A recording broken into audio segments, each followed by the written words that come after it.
shells that we were given a sample of that they used in their cooking. St. Lawrence O'Toole was born in, bear with me, in 1132 in Castledermot in County Kildare. And he was appointed Archbishop of Dublin in 1162. It is said that he was part of the defense against the Anglo-Normans at the time, but helped by Strongbow, Richard the Clare, he built the stone structure of the cathedral in around 1170. And much of that stone structure is still there today, even though inside George Edmund Street in 1171, in the restoration funded by Henry Rowe, made what I call a wedding cake out of a Victorian wedding cake out of the interior of the cathedral, completely reordering it, chopping it in half, making a lady chapel from a request from the women of Dublin, and making the cathedral what it is today. The only sign of the 11th century cathedral is in the south transept, when we see Romanesque architecture in contrast to the Norman architecture, the other architecture in the cathedral. There are still foundations in the crypt of the old wooden structure. So as you walk through the cathedral, you can experience the different ages of the time. Lawrence O'Toole died in 1180 on his way to his ad limina visit, his annual ad limina visit to Rome to see the Pope. And he was buried in a little town called EU in Normandy in northern France.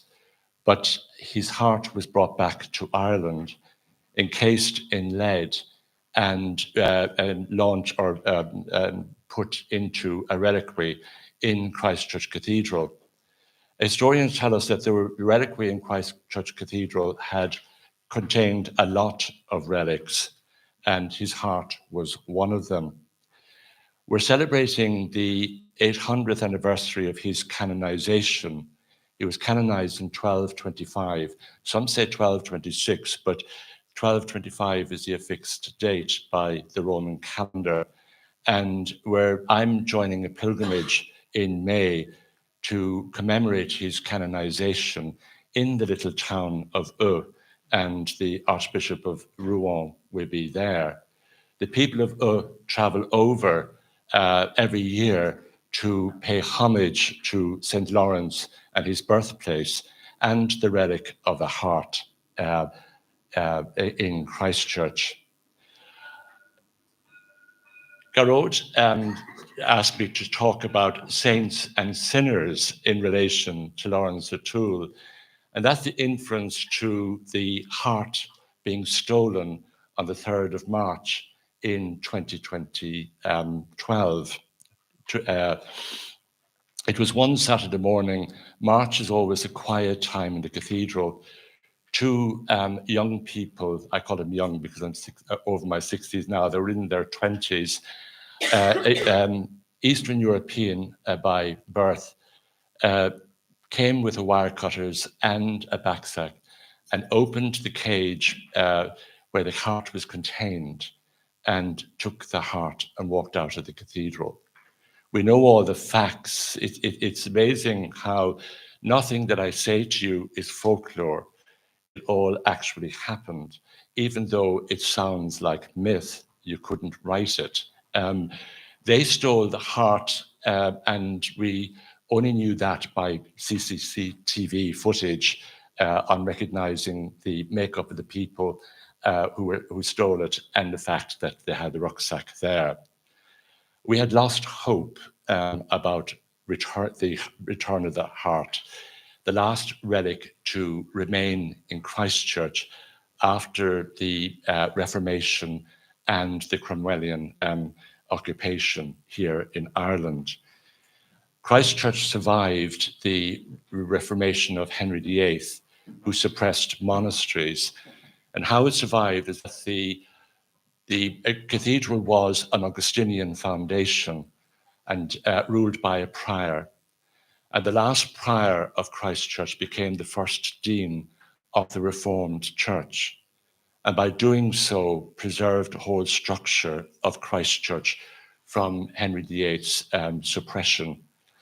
But in that whole period, relics were burned, but someone hid the heart, and that was the last surviving relic to remain in Christ Church. So you can imagine how forlorn we were with the disappearance of the relic and not knowing where it had gone. The detectives were, Kevin Street Garda Station and the detective there started an investigation on trying to locate where the heart was. There were some theories. At the time, relic collectors across the world were pillaging various churches and stealing relics to order for relic collectors. We thought that was it. Then someone said that that they had a strong feeling through a medium that the heart had gone to Rathkeel in County Limerick. But that was scotched. And then out of the blue, about 3 months after that, I got a ransom demand through an intermedium for the return of the heart for €380,000. Of course, I went straight away to the guards, and they were on the case, and they had me as their intermediary, even to the point of taping me with a recorder, meeting their medium. It felt like being on the set of a spy story. Until the board of Christ Church Cathedral said, enough is enough. We don't want to put you in danger, so we will retreat, and we did. But there's one Dublin detective, now retired, Detective Sean Campbell, who was born and bred Dub and felt that this was the essence of Dublin that was missing. And he kept on the case since 2012, just trying to search how the heart would be recovered and who possibly would have stolen it. And he had an idea that it had to be one of the Dublin gangs. And he went to the one that he thought had stolen the heart. And relying on Irish superstition, he said to the person, you know, it's unlucky to steal a relic. You will never have luck. And that week, that person and his mother both suffered heart attacks. And it's not fable, it's amazing story. And at that point, this person, unnamed, told the Sergeant Campbell, where exactly to find the heart buried in Phoenix Park. I received the heart back in a Tesco bag with all the mud on it. And I was so thrilled to get it back to where it should belong. We had a celebration of its return. And this time we created a reliquary in the north transept of the cathedral, which we call the Chapel of St. Lawrence. And there it is affixed with 2 alarm centers and 3 chain alarms, keeping it secure in place. I was delighted that the Cork artist Owen Turner built a stone quartz podium and a glass box to house the heart. And it now is the center point of people's devotion to St. Lawrence. Thank you for your time listening to me.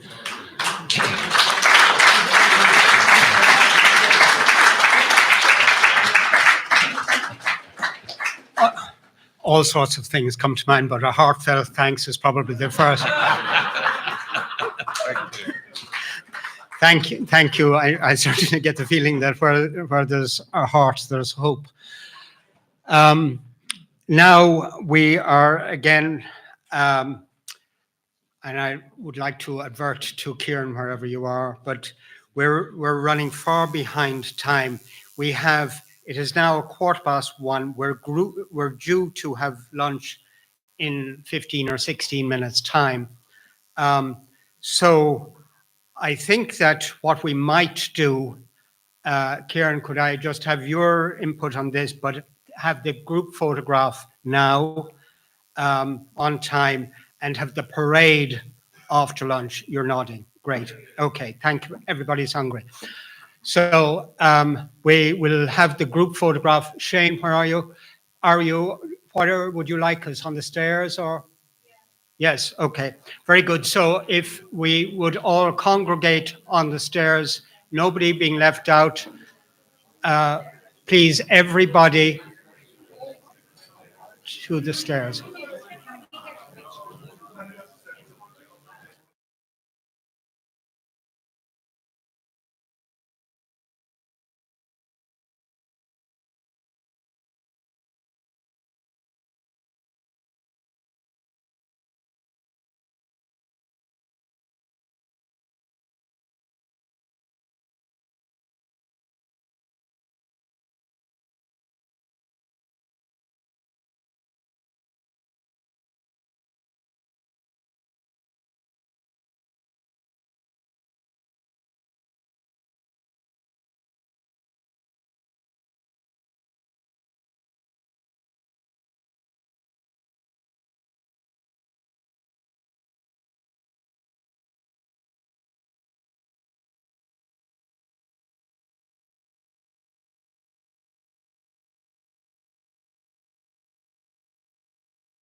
McKenna of True?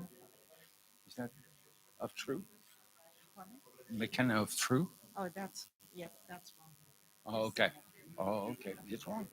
Well, that's what, Yeah, okay. We'll correct it. yeah.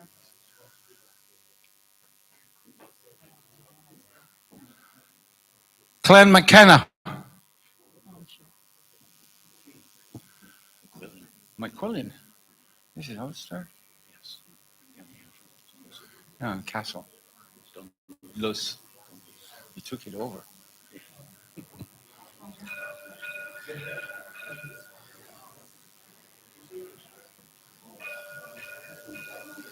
Clan McKillen.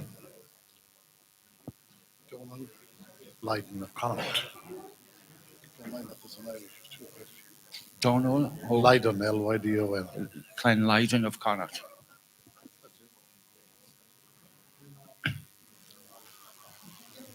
Clan Lydon of Connacht. There's only one O'Sullivan.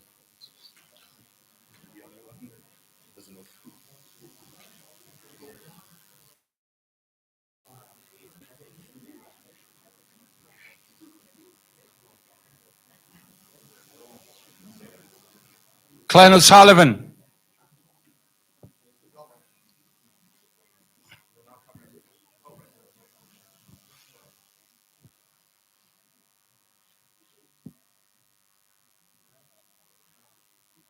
Tyrconnell.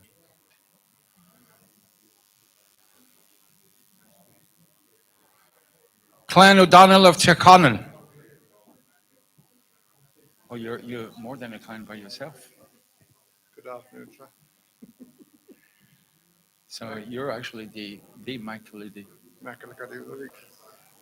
of the Rigs.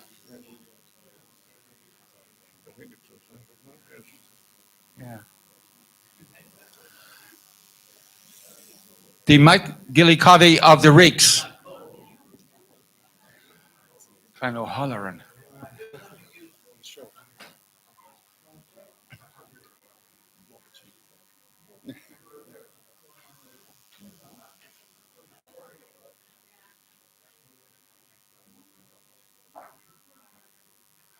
Clan O'Halloran. Clan Mannion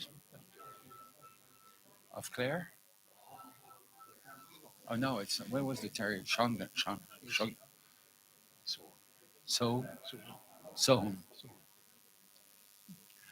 Clan Mannion of Sohn.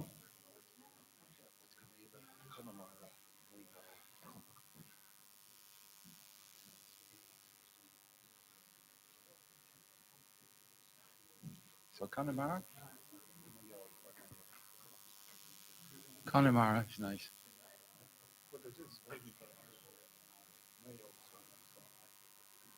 O'Connelly of Connemara.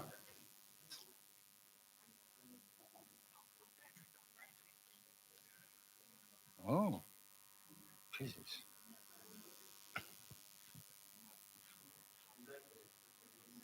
Clan O'Mul Patrick of Breffni. Oh, you're Kelly.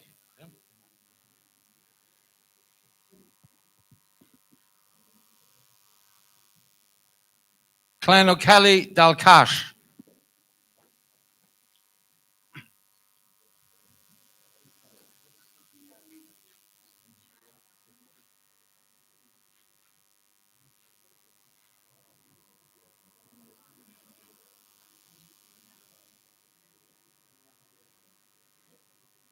Clan Crowley of Cork. Clan O'Tierney of The Tierney Clan Associations. yeah, but yeah. What's the territory? We have 5 Oh my God. Clan O'Tierney Association.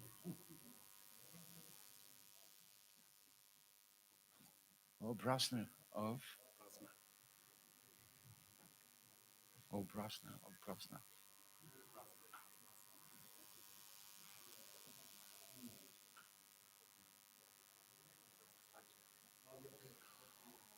Clan O'Brosna of Brosna.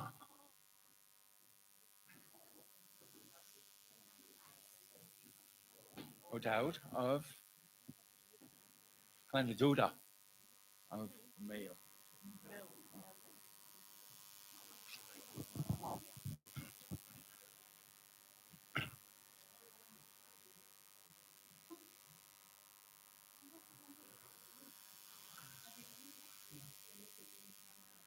Clannaduda of Sligo.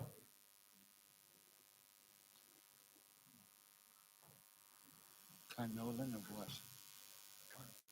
Carter, yeah.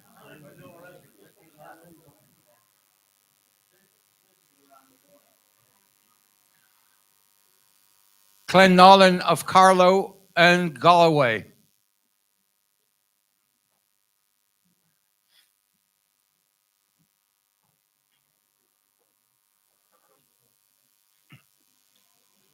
Are we finished?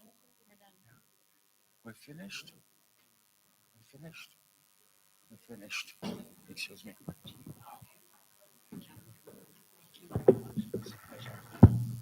So This, now, puts on that, closes the ceremony of the parade of the chieftains. you're going to invite Dr. McCotter. Yes.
No, it doesn't have it doesn't have that key. Okay.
see those connections.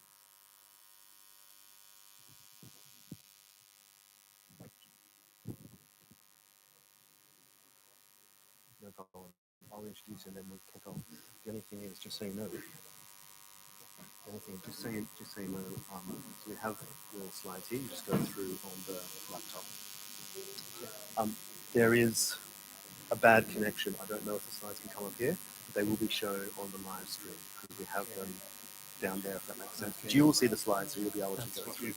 Yeah. So I'll introduce you now. If you just want to hold fast there.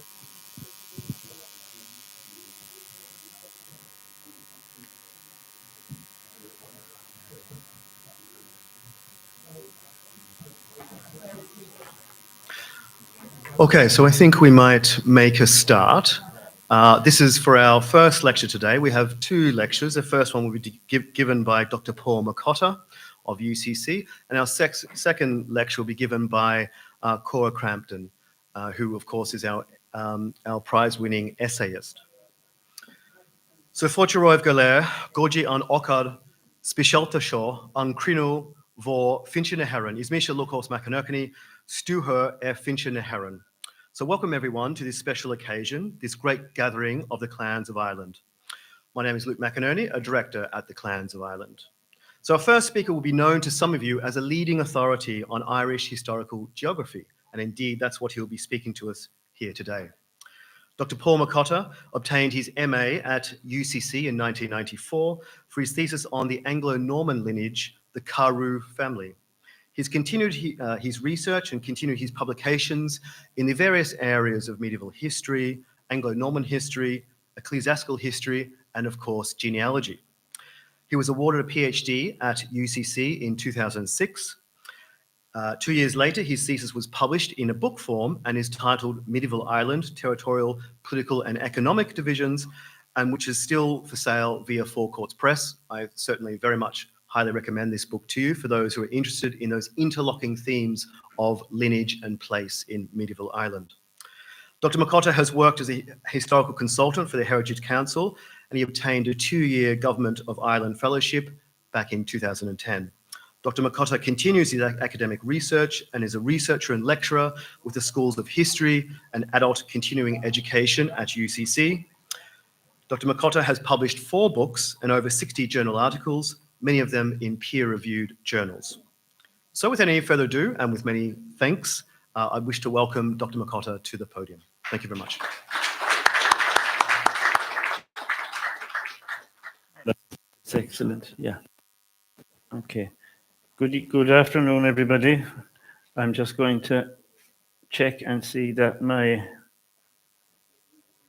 moving to the next page is there, but it's not really playing with me at the moment. No, can't move. I wonder what. Okay. All right. Okay. Now, can I just go back to...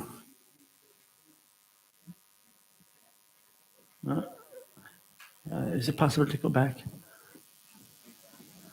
Just using the pad here. All right. I'm not familiar with those pads. Okay, the ubiquitous tour. Now, and there is also something here for a few bits and pieces that I'd left out. Now, I was to read when I was looking at when I had been supplied with the menu, if you will, and the agenda for today, that I was with the Department of the Department of not history, but geography, and that wasn't the case, of course. I'm a historical geographer and not an archaeologist. Actually, sorry, I was described as an archaeologist, and I am not an archaeologist. So, but it was lovely. I'd love to be one. I'm a historian, basically associated with the School of History and not archaeology. Now, I'm honoured to be invited to address you today on the theme of association between people and place in medieval Irish society. In terms of Irish medieval aerial units, we are all familiar, or at least should be familiar, as historians, with many such units, aerial units that we might be familiar with: counties, manors, dioceses, ballybetachs, baronies, parishes, townlands, and so on. Now, we'll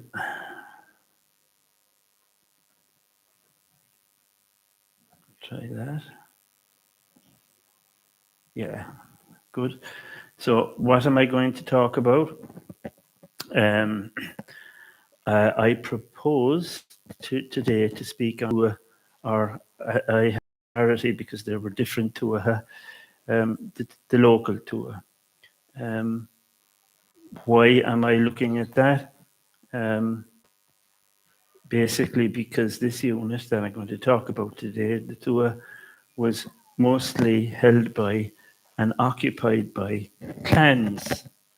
Many of our most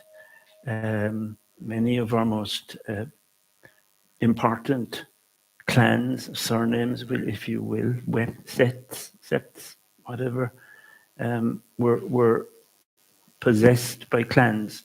So the origins of many of our clans were as Tuatha, the Sua, the Tua. Okay. Okay. So here's my list, and it's. Is there some reason? Okay, I can. It's. Is that not? Is it? Because I need some maps and things to use as well.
I use a lot of text, half a dozen maps. So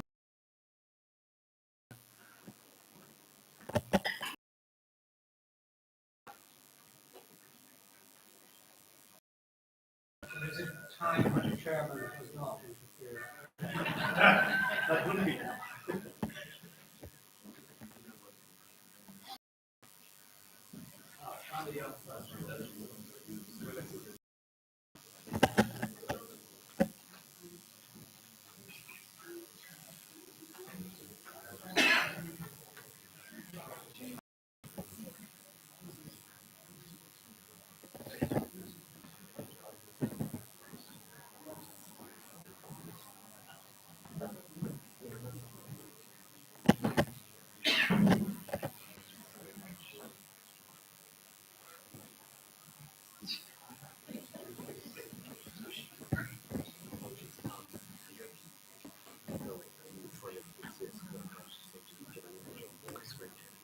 that's okay. Yeah. I can talk, but it's a pity really, because I have text on the screen as well. Okay. So you want me to continue for the moment? Okay. Okay. There's the difficulty, as you can see. So I've been asked to continue.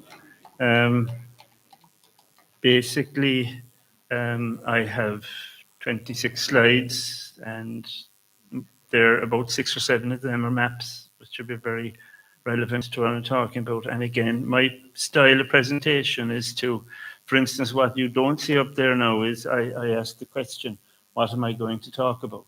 And then I go on and I list 5 bullet points of what I'm going to talk about. Now we do hope very much that we get something up on the screen for you, because that's how I operate, and I have flagged it that I would be using PowerPoint today,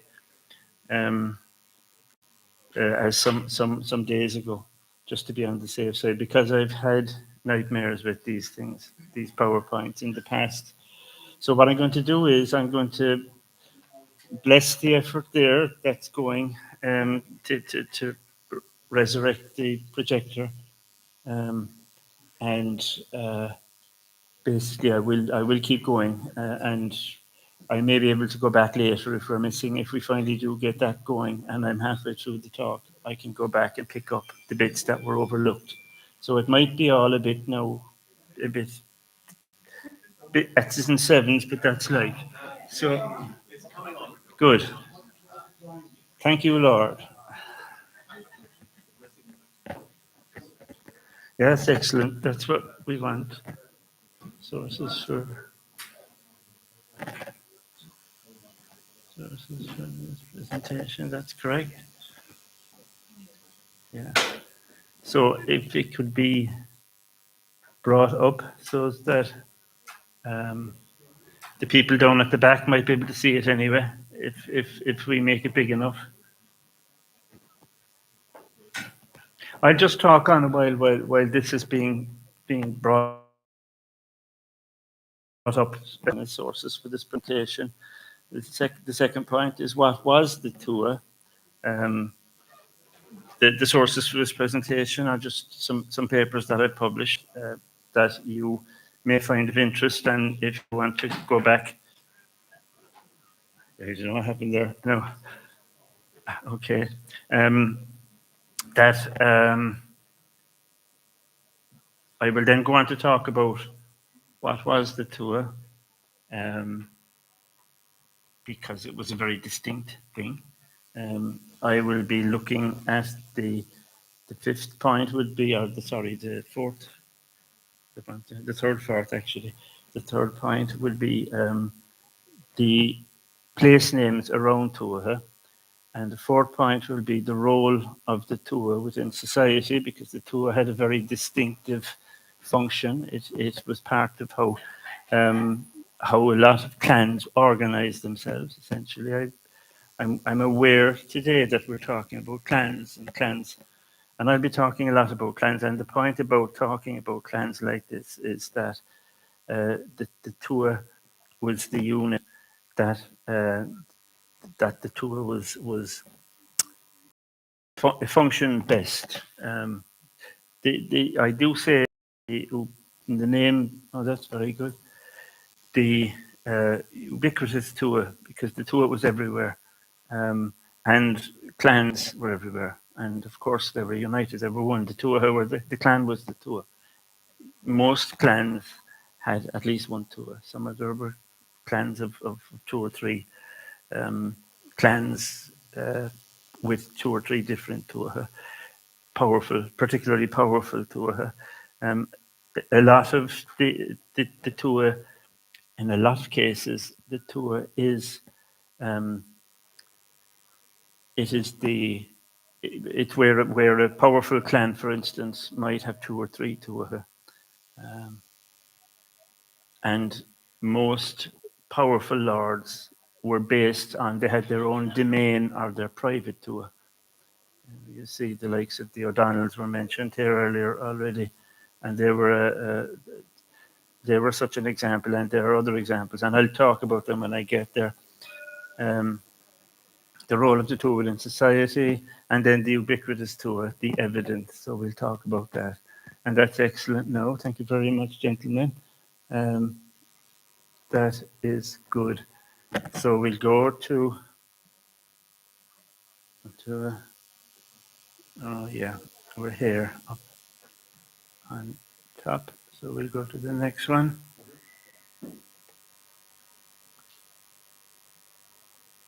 No, it's not doing it for us. Sorry, most of these laptops have a left and right button, up and down, but this doesn't seem to slightly different. So yeah, I got the next page. Oh, it's not earlier, hasn't come through.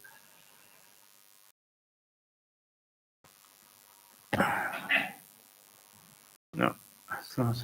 It's not coming through. You can tell me when you want the slides done. So Yeah, that would be great. Yeah, thank you. So it should now be sources for this presentation. Yes. I published on the Tua in my Medieval Ireland, which Luke has kindly mentioned. That's a book in 2008, and it's regarded as a very important work on the subject.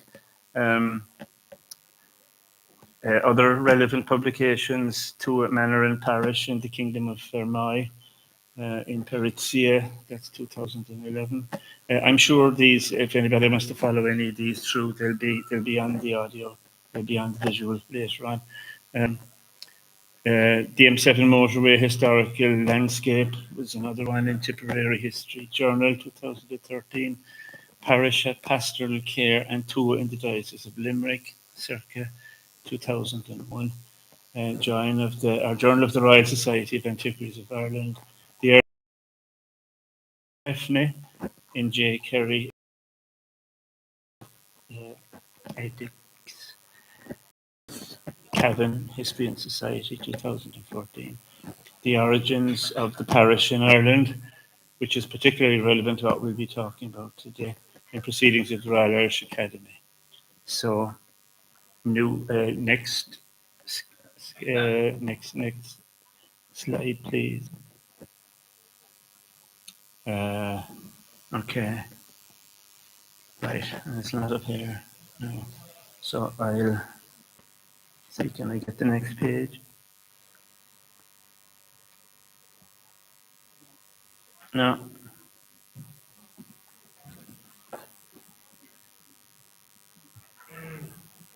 Thank you. Yeah. Yeah.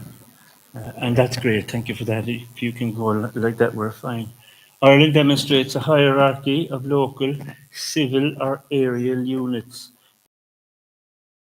The most recent version of this hierarchy,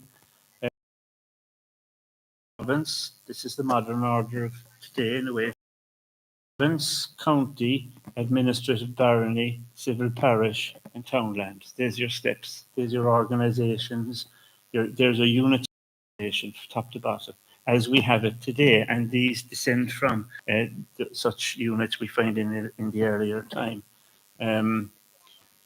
The organizational hierarchy is a descendant of older versions of the same structure, as old as the 7th and 8th century. Early laws with their triple or quadruple grades of kingship. This was another point that we're slow to get. Scholars have been slow to pick up on, that there are grades of kings. Three, if not 4 grades of kings. You're starting at the top if you come down from the High King, and you come down through regional kings, local kings, of which there were about 180 of them. Okay, so we'll have a look at a map in a little while now that shows those. By the 12th century, these structures, and I'm talking now about the various structures in the hierarchy. By the 12th century, these structures can be seen in descending order. I said that, didn't I? The High Kingship of Ireland on top, followed by half a dozen provincial kings, such as the Ruri, for instance, which is the second rank of kings, beneath which we find perhaps 24 regional kings in possession of county-sized kingdoms, under which we find the lowest grade of king. And the guide or the rule for that is they are kings over no other kings. So they're the basic king, 180 of them. These smallest can, just noting there, examples of kings, kingships, kingdoms, are, I'm having noted there. Yeah, there we can see, for instance, Fermanagh, Tyrone, Kerry, Waterford, and Donegal, certainly as examples of regional kingdoms, then become counties under the Anglo-Normans. Okay, that's good. Luke, can you do the next page, please? Yeah, lovely. Down, okay. Tap down. Okay, so the Tudor organization, reorganization it should be, of the late 16th century little kingdoms, which had in themselves been evolving, got to the stage where the local kingdom, the kingdom term anymore, and the newer term was the Trichicade, which is essentially it's a technical term for taxation, and that was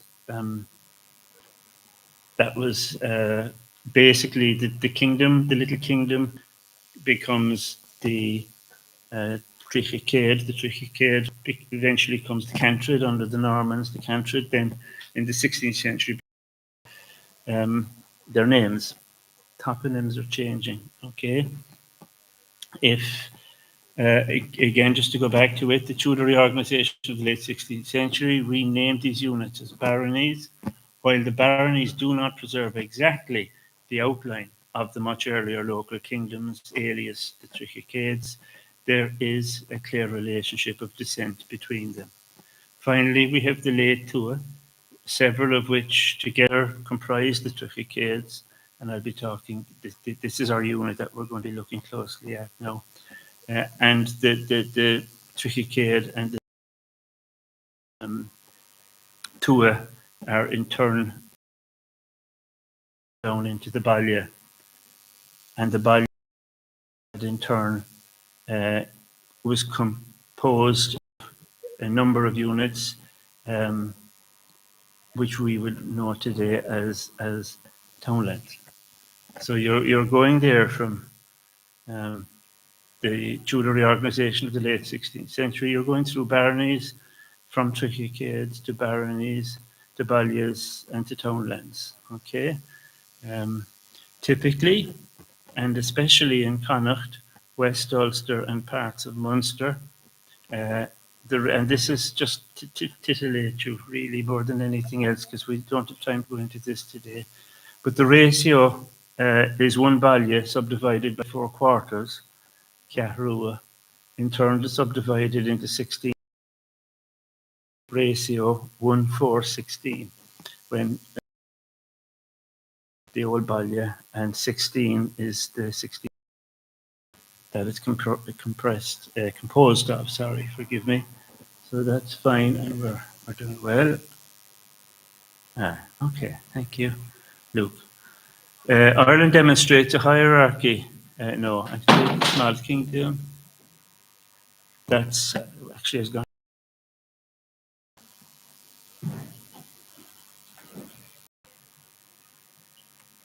Just down here. Okay. So what was the Tua? The Tua was a fixed territory with fixed boundaries, ruled by an hereditary aristocratic family, that is, the Taoiseach or leader family, or sometimes by a mayor or a steward, appointed by the local king, often with a matching parish, the Tua Church, and that's another completely new unit that you will hear about from me that you won't hear about anywhere else, unless you go and read the books of Tommaso Carragon, the excellent scholar on the early Irish Church. I've been working with him for some time now, for going back 10 or 12 years, and we've uncovered these late Tua, the fact that there's a corresponding parish, the Tua Church parish. and I'll be able to say a little bit about those later. Now, the Taoiseach had various responsibilities, and we'll get to them. Note firstly, Tua has several meanings in the sources, which themselves span the period, and I'm talking about the sources now, span the period from perhaps the 7th century to the Anglo-Norman invasion. The term itself, Tua, derives. That's it.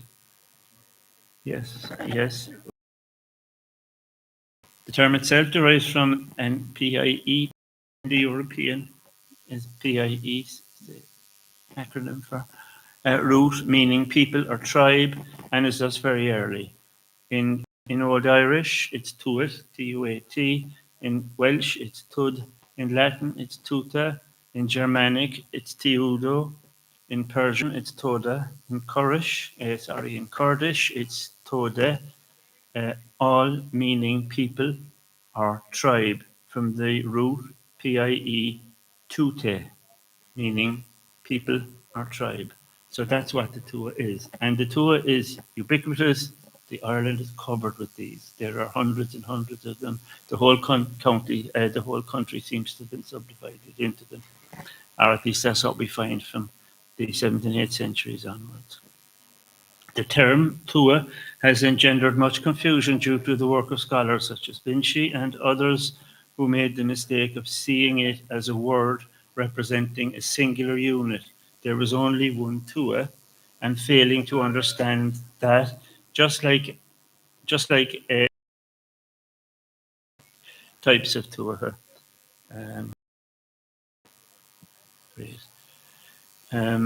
Okay, as noted earlier, Vinci and others failed to understand the nature of king. We see in both the annals and in the early laws a hierarchical grading of kings from the high king down to provincial king. There were half a dozen or so regional kings of diocese side.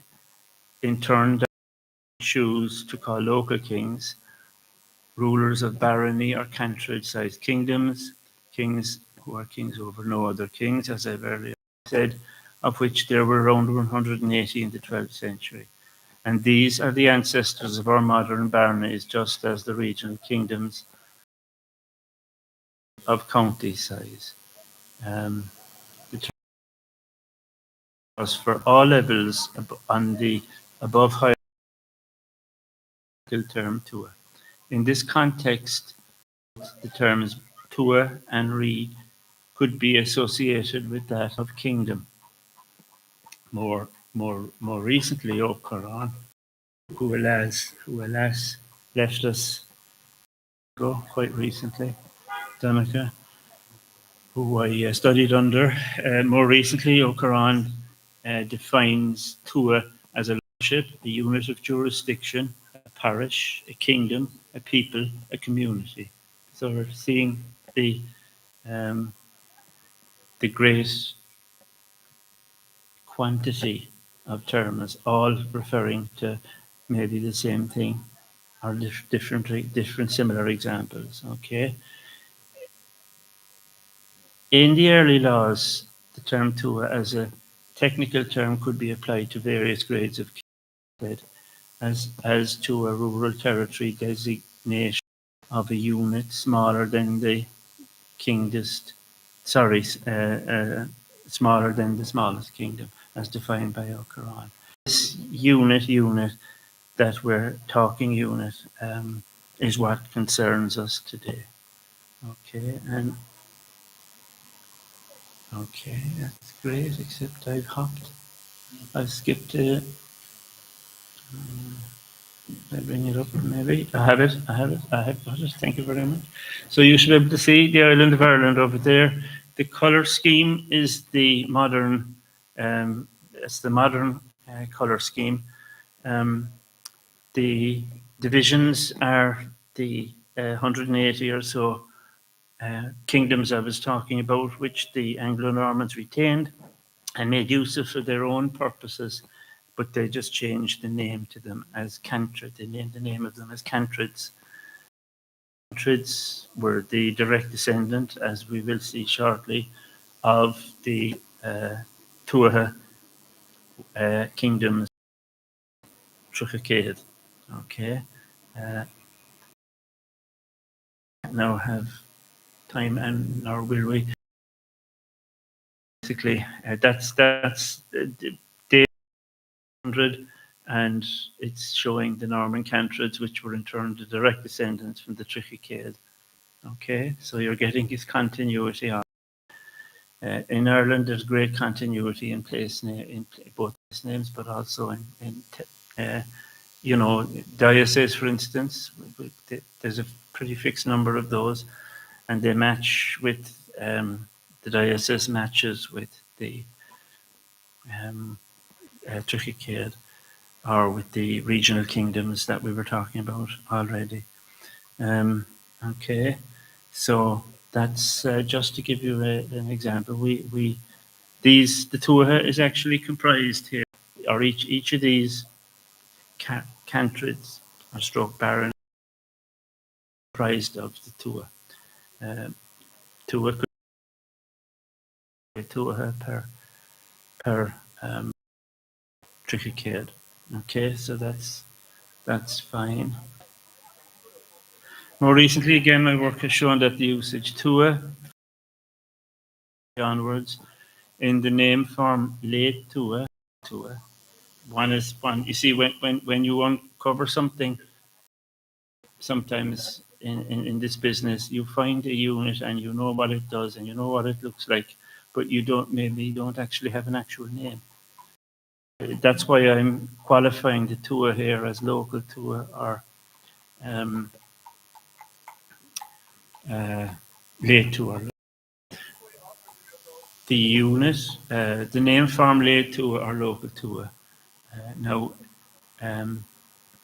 it was rarely, if ever, used of a specific kingdom.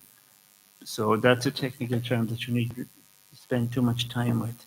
There'll be parts of this that are really difficult to understand, because that's the nature of that's what the sources do. They require of us. It was rarely if ever used as a kingdom, but it was rather a term used for the smallest unit of local community, basically a parish-sized unit which had several distinguishing features which are discussed below. The most visible of these features was the rule by a local lord or Taoiseach, leader. I think when the government were bringing in the Taoiseach as a minister or prime minister, they kind of got it a bit wrong, because Taoiseach was under. They should have called him King. Doing like that at all. That's what they should have been doing. Yeah. So Taoiseach, of course, we've all sorts of Taoiseach, but in terms of the Tuatha, the Taoiseach was the leader, was the ruler of the Tuatha. Usually on an hereditary family basis, several such local Tuatha together formed the basic level of kingship of the lowest level. That is, each local kingdom or Trichicade was comprised of several of these local Tuatha. Take my word for it. The origins of this local Tuatha are unclear, but there is some evidence to show that something like them may have existed as far back as the 7th century in parts of Cork and Limerick. These Tuatha begin to show in the annals in the late 8th century.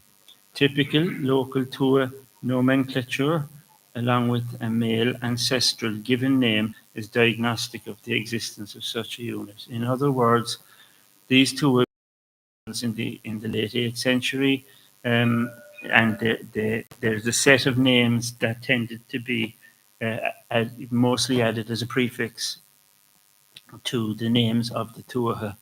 The typical local Tuatha nomenclature, along with a male ancestral given name, is diagnostic of the existence of such a unit.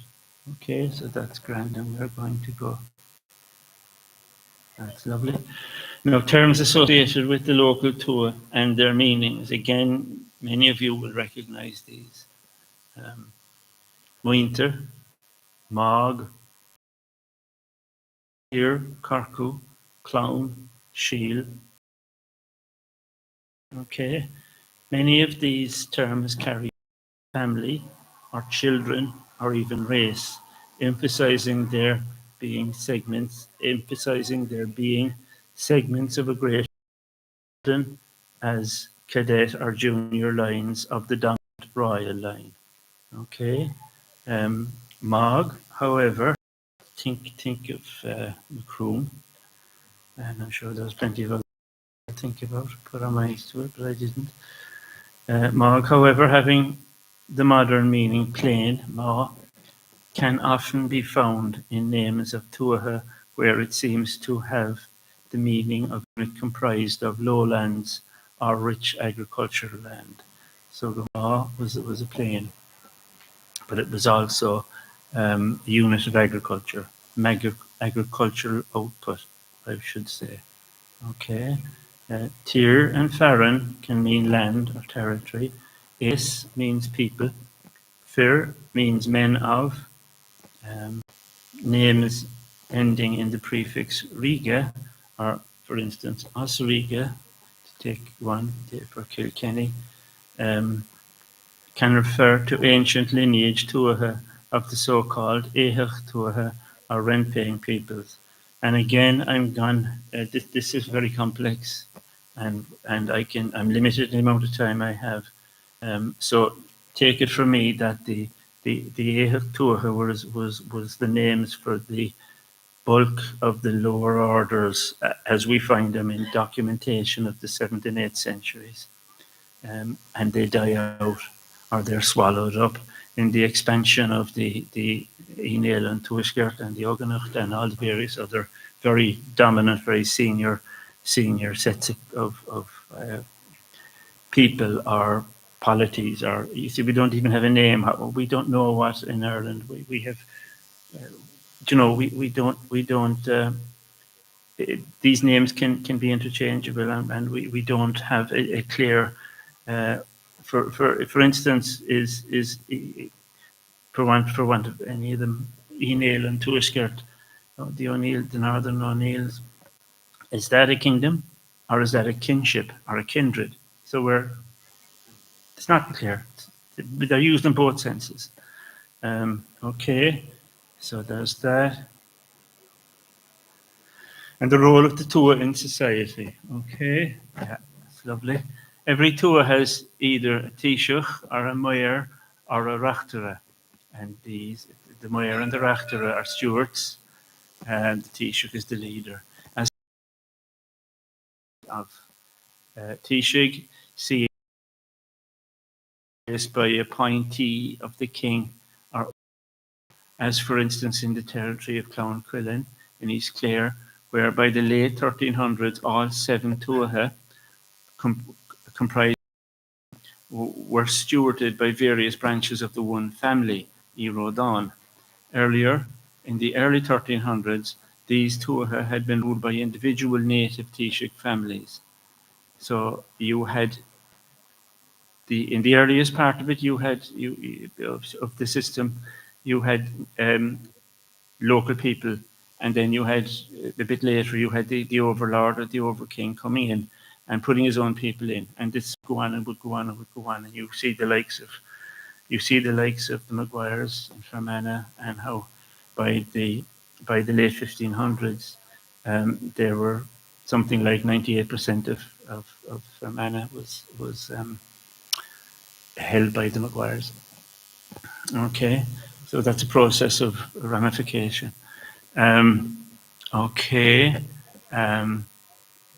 The Taoiseach was responsible for collecting livestock tributes and taxes on behalf of the Lord, Cishe Agus Kana, within his lordship for passing up the line. The Taoiseach was the military leader of the men of his Tuatha. He brings the nobles of his Tuatha to the at the instruction of the king and direct them, and I hope not. That will get us all wrong. No. So the Taoiseach was the military leader of the men of his tour. He brings the nobles of his tour to the royal levy. He would summon them at the instruction of the king and direct them in battle. He was the officer. He was the local head soldier, Honcho. See, for example, the Battle of Camargue in 1241, when all the Taoiseach of the Kenale Nogan were slain. These are the people who give their name to Tyrone. Internecine warfare between the O'Briens in 1055. Again, there's 15 Taoiseach slain in that. So thank you. The military hierarchy was Taoiseach, and Óglacha, men at arms, kings, chieftains, and men at arms. The Taoiseach, another duty of the Taoiseach, was to inaugurate their king and possibly choose the king. That's not clear. Each Taoiseach places his hand in the hand of the new king. Then they place the crown on his head. The 17 Tuatha of Oganach Cashel do this.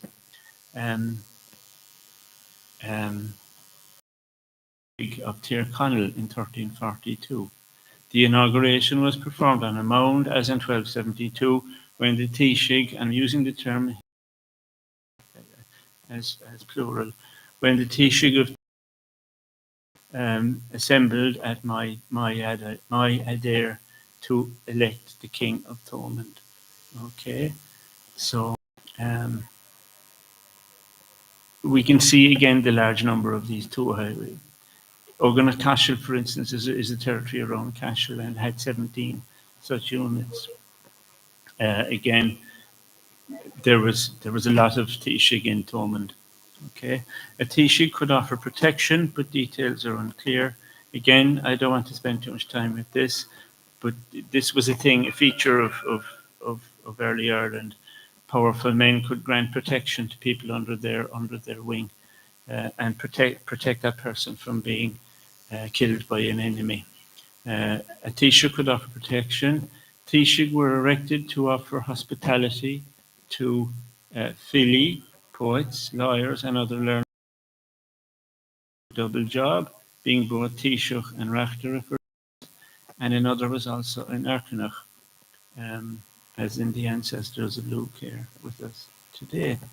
The Taoiseach exercised lordship, lahas, over his tour, but we don't know exactly the nature of that. So you can see here, there's a whole load of things that this Taoiseach is doing and this tour is facilitating. And this is virtually all unknown. So it could be said, the Taoiseach could be said to have the material qualified to hold the position, Agbar Taoiseach, heirs to the role of Taoiseach, handed down through generations within the one family. Okay, so we have that. I possibly now hopped there. No. The ubiquitous tour. Will you rescue me again? I need to. I think I came on too. Thank you. In Tyrconnell in the late 16th century, the O'Donnell chief could levy fixed quotas of food rents per tour, mainly beef, and could also billet a fixed number of kern or foot soldiers upon the population of each tour. These were in turn broken down at a fixed amount per townland or quarter. And if you go into West Cork, or if you go to Cavan and Leitrim, you find this feature where there's one cow's rent is given to the local lord, and that the cow was drawn from was the Ballia bow, the Ballia of a cow. Okay. The Miracles of Senan, which is a piece of hagiography, has a passage which may suggest that surrounding Tuatha could be held liable for the debt of a neighbouring Tuatha which has reneged on a fine or on an eric. Okay, a Taoiseach could donate lands to the church, and an example there from one branch of the O'Donnells making um, the donation to the church there, um, near the church in Derry. Okay, all right. The ubiquitous tour. The evidence is clear that the tour was found everywhere in Ireland in the pre-Norman invasion period. We possess a number of topographical gazetteers, lists of townlands basically is what you're talking here, and lists of tuatha, which is even more important. We possess a number of topographical gazetteers dedicated to listing the Comont, the mostly concerned pre-Norman territories. Tuatha were recorded much later, and from a much older level of organisation from the toponyms. In the territory of the Great Irishry, the Tuatha system only disappears slowly over several centuries. The Tuatha can still be found operating into the 16th century. This territory included all or part of counties Leitrim, Cavan, Longford, Westmeath, Fermanagh, Sligo, Roscommon, Keash, Derry, Offaly, Tyrone and Donegal. The Anglo-Normans based many of their you can see the spelling there, given as an example, at the time of conquest and settlement, as can often be seen in manorial extents of the period. In other words, they took over native Tuatha, the Normans, and continued to use them as an aerial or infeudational unit. Okay, and then we're reminded of Peyton's survey of Limerick in the 1580s when he talks of Tuath, T-O-G-H-E-S. Okay. As late as 1504, we find references to the Taoiseach and Tuathiv of the O'Carroll Lordship of Ely. That's southern Offaly. Isolated survivals are also found, such as, for example, the Tuatha of Eas Ishte, the Tuatha of the people of Ishte, which is this is in South Kerry on the Beara Peninsula. Tuathist. Okay. In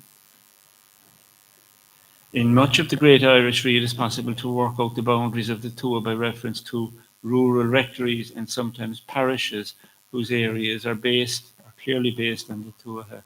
In addition to the Tuatha of the Great Irishry, there were other fragmentary sources of territories whose Tuatha are recorded.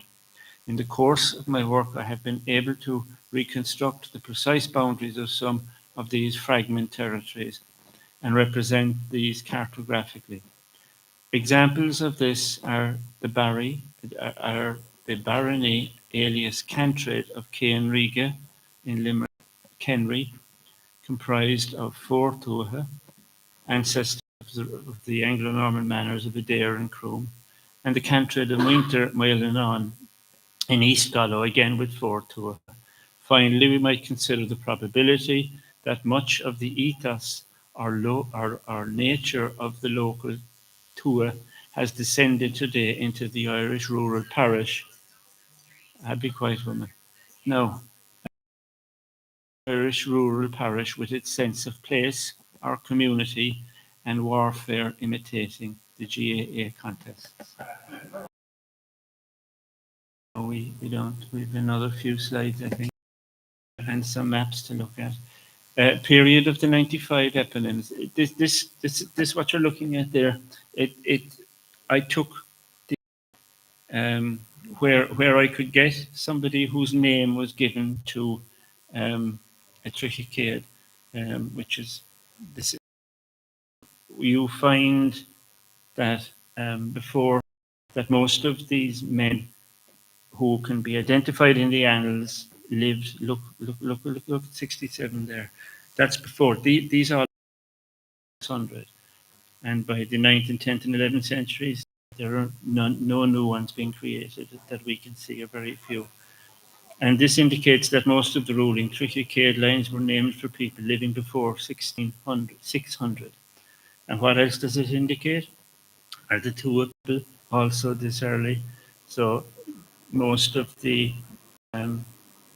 territorial names, the superdenomination names, therefore borne by people who lived in or before 600 AD. So this is the depth. Look at what that is suggesting. Again, this is Ireland. This is the Ireland in the the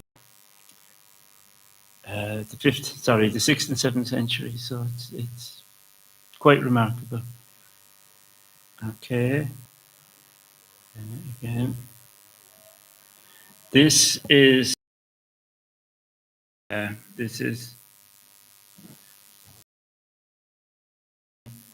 these are, I brought a country list of 1301. Care to look in, I don't know, is that big from here? Down. Rossella is here. It's Rosscarbery, it's the old for Rosscarbery. The Corculig there are the people who live all along here. But the central group, they formed a single trichicade, and was in turn described as having 6 to, and they were based around Rosscarbery, and you get the surnames Coffey or Coig, are the same surname, or Fehily, and in particular O'Driscoll as having 2 lords down here. Okay, that's that. This is O'Phelan, and this is basically the northern half of County Kildare. There's Fingal North and Fingal South, and whatever. I'm not going to spend too much time at that. Just look at that O'Phelan there, and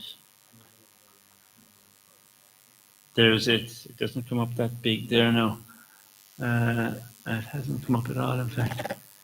That has, right, and we'll go here. This is fine now, except it's not showing on the screen. I wonder. Yep, that's it. The next one down then. Yeah, and that's perfect. Thank you very much.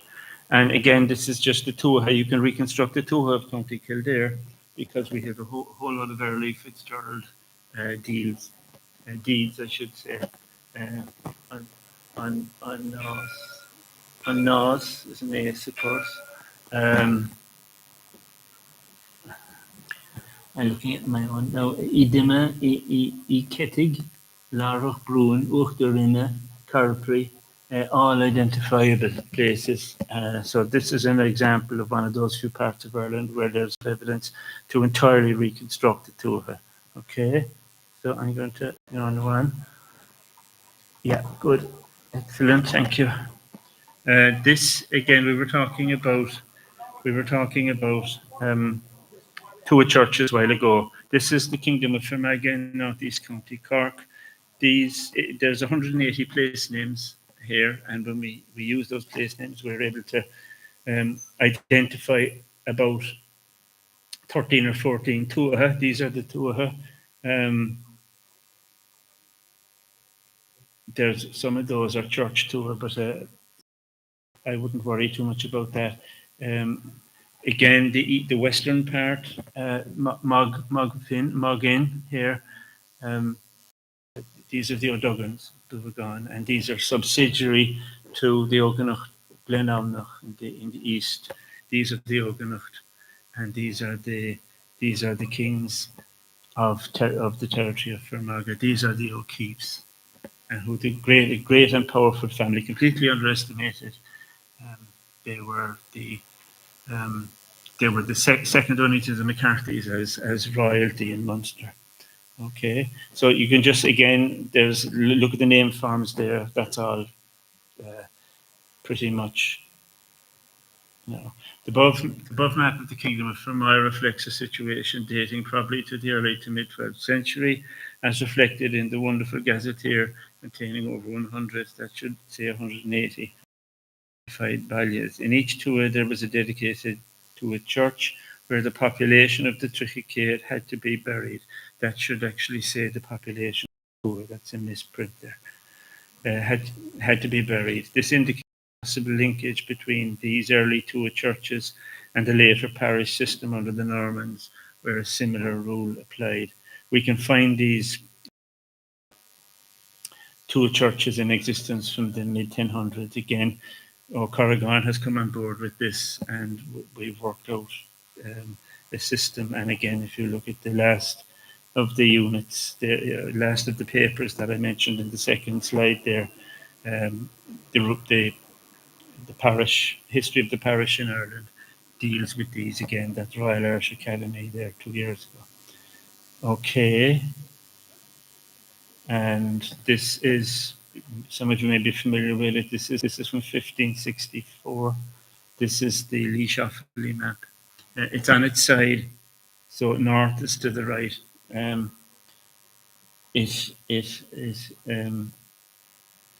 you'll find a number of Taoiseach shown in this, and this is in the 1560s, and they're still in existence, held by various clans. Again, there were something like 8 or 9 clans of Laois. Lawlers, Mulligans, Dooleys, Devlins, McAvoys, Tuchiovi, McAvoy, Ma, Kiovi. So there's that. Again, what I'm doing here is I'm showing you how universal, ubiquitous the tour was as well. That's western half of County Limerick. It's territory known as Conlawry, Connell. It has various subdivisions. Again, look at the tour all reconstructed. The hatched area, it shows church lands. There wasn't that many of them actually. So that's, again, this now is using all the old territories, the old genealogies to put the territories together, and then coming down to Peyton survey and adding that in. And they also did Limerick.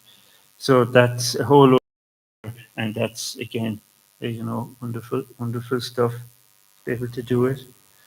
A number of other territories to a structure can be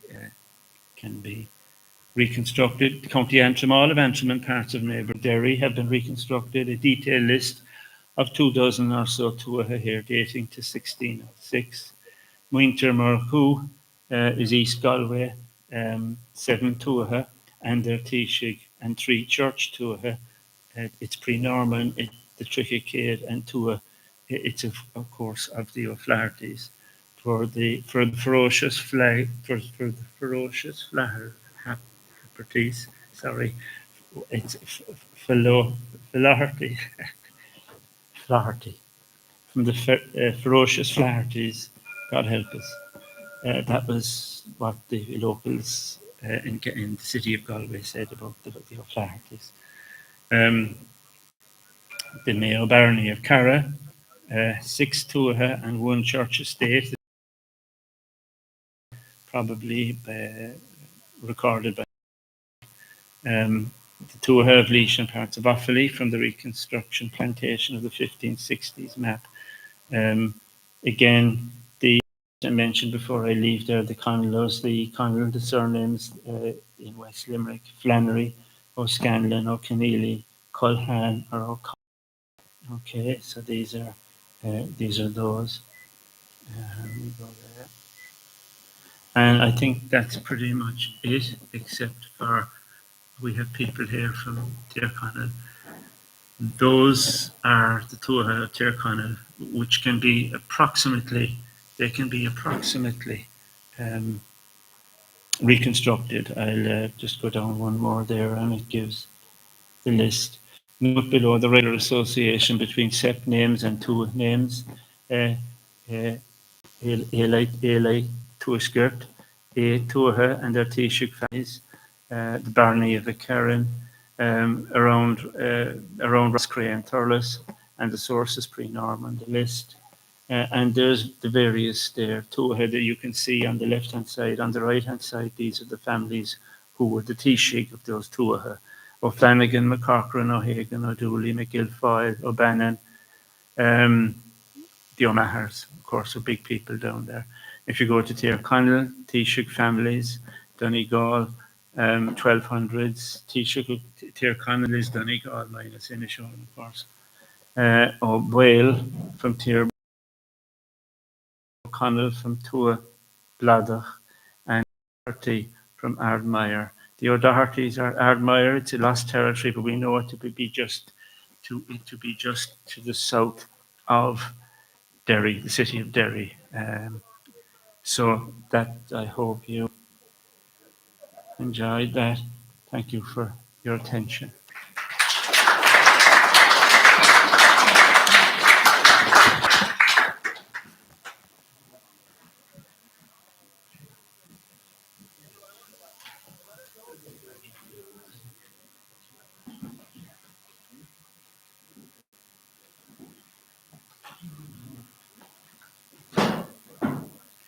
Yeah, I'm hanging out over here. Okay, so thank you very much, Dr. Paul McCotter, for a really erudite explanation of what is a fundamental, I think, the main striking point for me from your talk was the Tuatha is essentially a fundamental territorial structure that dates from early medieval times, from maybe circa 600, as you mentioned in one of your slides, that a lot of the sort of ancestors of the Tuatha can derive from. So we're talking 1400 years in the past at least. And certainly the clans of Ireland, history is something which certainly is within our remit. And often we talk about late medieval history when we talk about the larger dynastic clans. This is obviously much earlier, actually only 150, 200 years hence after the conversion of Ireland to Christianity. So we're going right back into the past. So really, really interesting, but also bringing that up to early modern times where you see the extent of elements of the Tuatha, or at least a substratum of such, found in English administrative documents from the 16th and indeed into the 17th century. I suppose what struck me with your lecture as regards the Tuatha system is, as I mentioned, the complexity of its origins, which lay in early medieval Ireland, dating right back to the 7th century. I suppose a question I would have is, was this type of civil division unique to the island of Ireland, or perhaps does it have analogous parallels found elsewhere? So what comes to mind would be, for example, the hundred structure in Anglo-Saxon England, or some of the feudalized divisions that emerged in the Carolingian lands of northern France and southern Germany in the 9th century. Yeah, we had cantrids. Cantrid is an Anglo-Norman term, but it also there are cantrids on the continent. We find cantrids in Switzerland. I don't know you're thinking that's cantons, but there are cantrids as well. And we don't. I've given a list of places there, technical terms based around the PIE, the TUD or the Tuatha, and what that suggests, the Celts basically appear in the 7th and 8th centuries in sort of Central Europe, probably having come in from 12 or 1300 BC. Around the Ukraine, although that's disputed, that's debated. But you've seen from that list how similar these points, these units are, how similar they are in PUD, the TUD, sorry, I should say. And that begs the question, we don't know the origin, we don't have an origin date for Irish, for Gaelic language.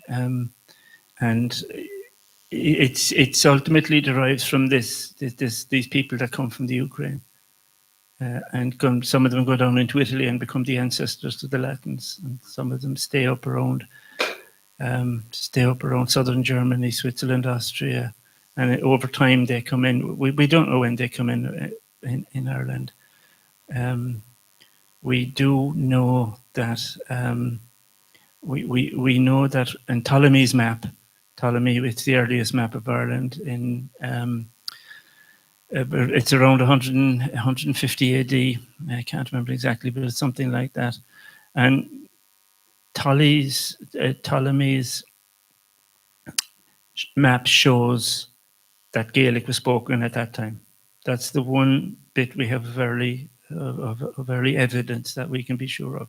Ptolemy's map was shown Proto-Gaelic as distinct from Proto-Britannic, which is another cousin Celtic language. So are we? I mean, are we? When we're talking about this tour, are we gone back 3 millennium to 600, 700, 800 AD? And how then over time that changes in name, but largely stays the same in content, in context. So that's my thoughts on that. Yes, thank you for that. Obviously, you alluded to the cognate terms going back to the Indo-European source. That's extraordinary, that continuity in the linguistic form, whether it was in Farsi, in Persian, or in Kurdish, and obviously as we have it, Oswelga here and elsewhere. So even that is, I think, remarkable and shows perhaps a continuity, certainly on the linguistic basis, but possibly also on the territorial basis. I'm just touching on a point which you mentioned in the presentation, which was as regards the Tua church. So I'd like you to perhaps drill down a bit more. What do you mean by that term? And are you perhaps referring to numerous what have been described as proprietary churches that are found in a Tua? Or are you talking about a single main church in a Tua that had some kind of exercise authority over other smaller churches, like akin to a mother church type situation? The answer to that is very difficult, because that is a very, very, very complex area. And we've only, as I said, I've referred a number of times to Tommaso Carragon. He's the leading authority on the early Irish church. And I've reconstructed, basically, the Creechid document of Fermoy, which is probably dating to the mid-1100s, that it has 180 place names. It has a number of references to particular Balti, which were the location of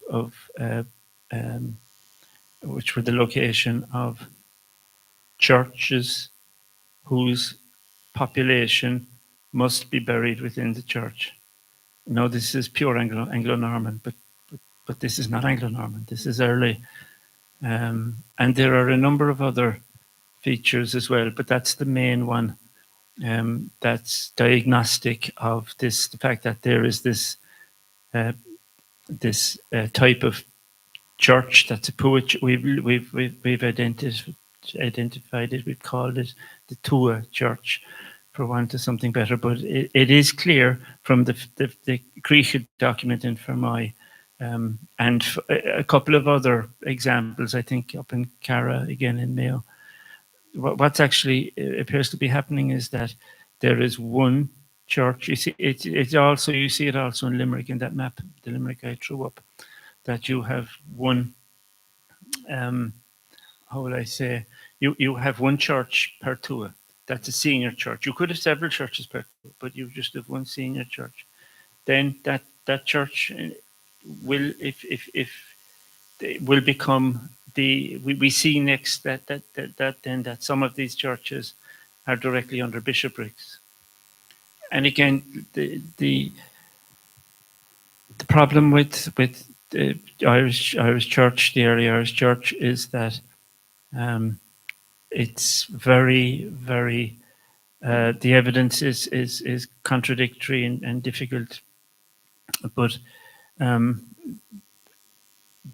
some of these churches, then we find they come under bishoprics, and some of the bishoprics come under senior bishops. So the church, the churches are doing what the secular structure is doing. They're aping the secular structure. So you're getting a diocese could mean a kingdom as well. You get this blurring of the two units. Carragan is keen to. He believes that the Tua Church is there from the 6th century. I'm being a historian and being much more cautious, saying we can surely saw that this is there by the early 1000s. But I'm not sure that we can go beyond that, or to what possibly we can go beyond it, except that these two churches do echo existence, whereas you have a church and you have a you have a church and you have a secular structure parallel. Okay, thank you for that. And maybe just to round off that discussion about the early tour and its origins, that map you brought up, which is a map of Ireland and the various tour, I'm sure I'm not the only one in the room who looked at that and thought, well, it kind of manifested itself in different areas. So if you looked at where, and some of us in the room here today were at Glendalough yesterday, that looked like quite a large tour around sort of the Wicklow Mountains.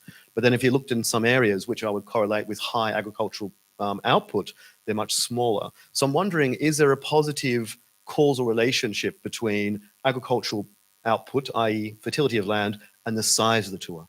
In my book, Medieval Ireland, I attempt to prove that. So I argue that, sorry,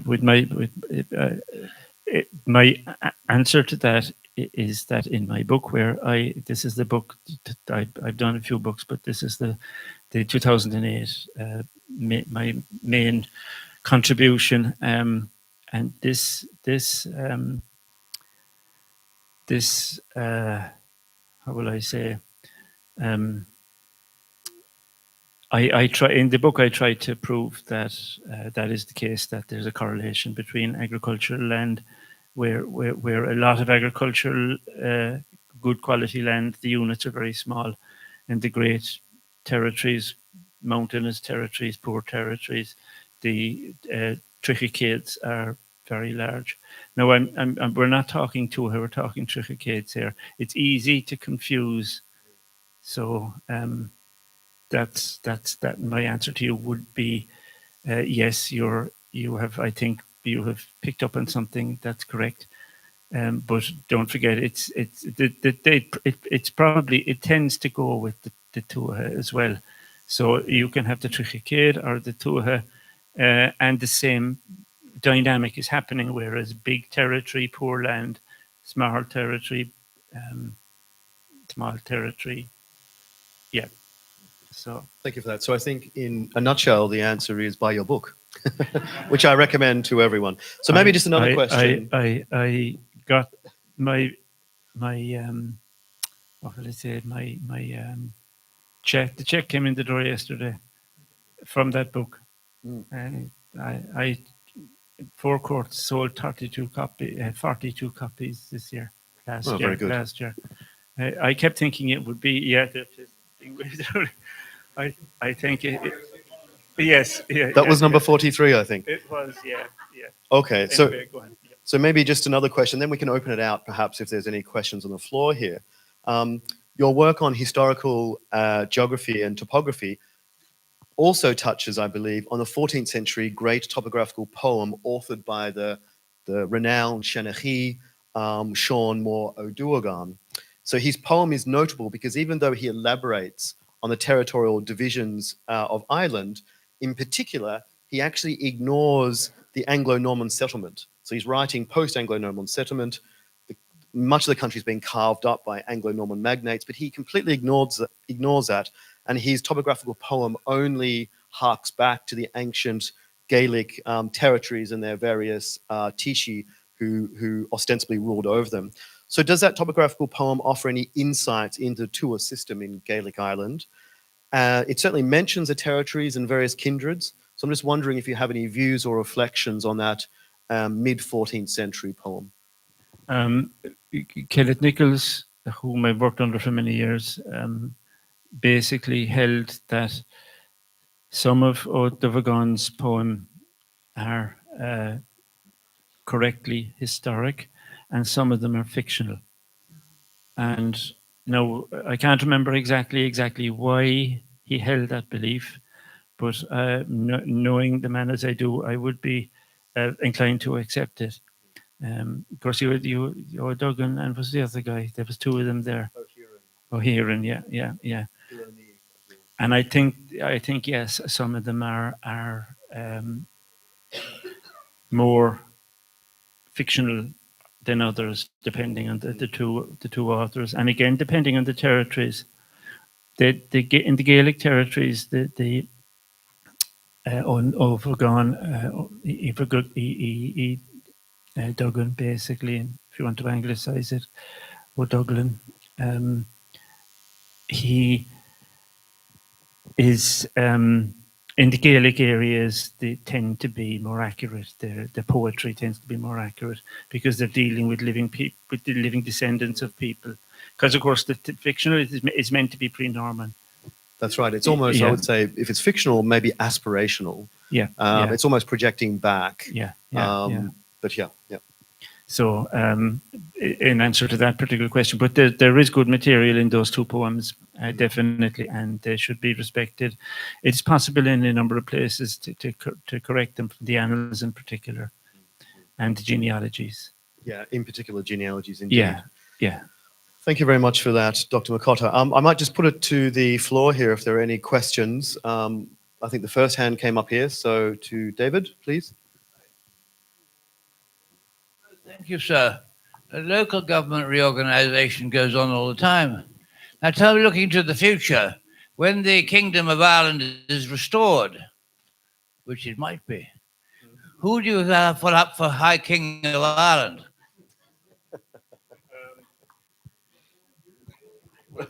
We won't propose Mihal. Yeah. So. Put your mic up. Yeah. Yeah, I don't know. Micheál Martin, certainly not. We could bring Trump over, could we, and put him up as... Do we have another question, I believe? This gentleman here, please. The Farrell clan. Hugh Farrell is my name. I'd just like to ask about the ring forts. What part did they play in the Tuathas, or were they part of them? There is a correlation between distribution of ring forts and townlands.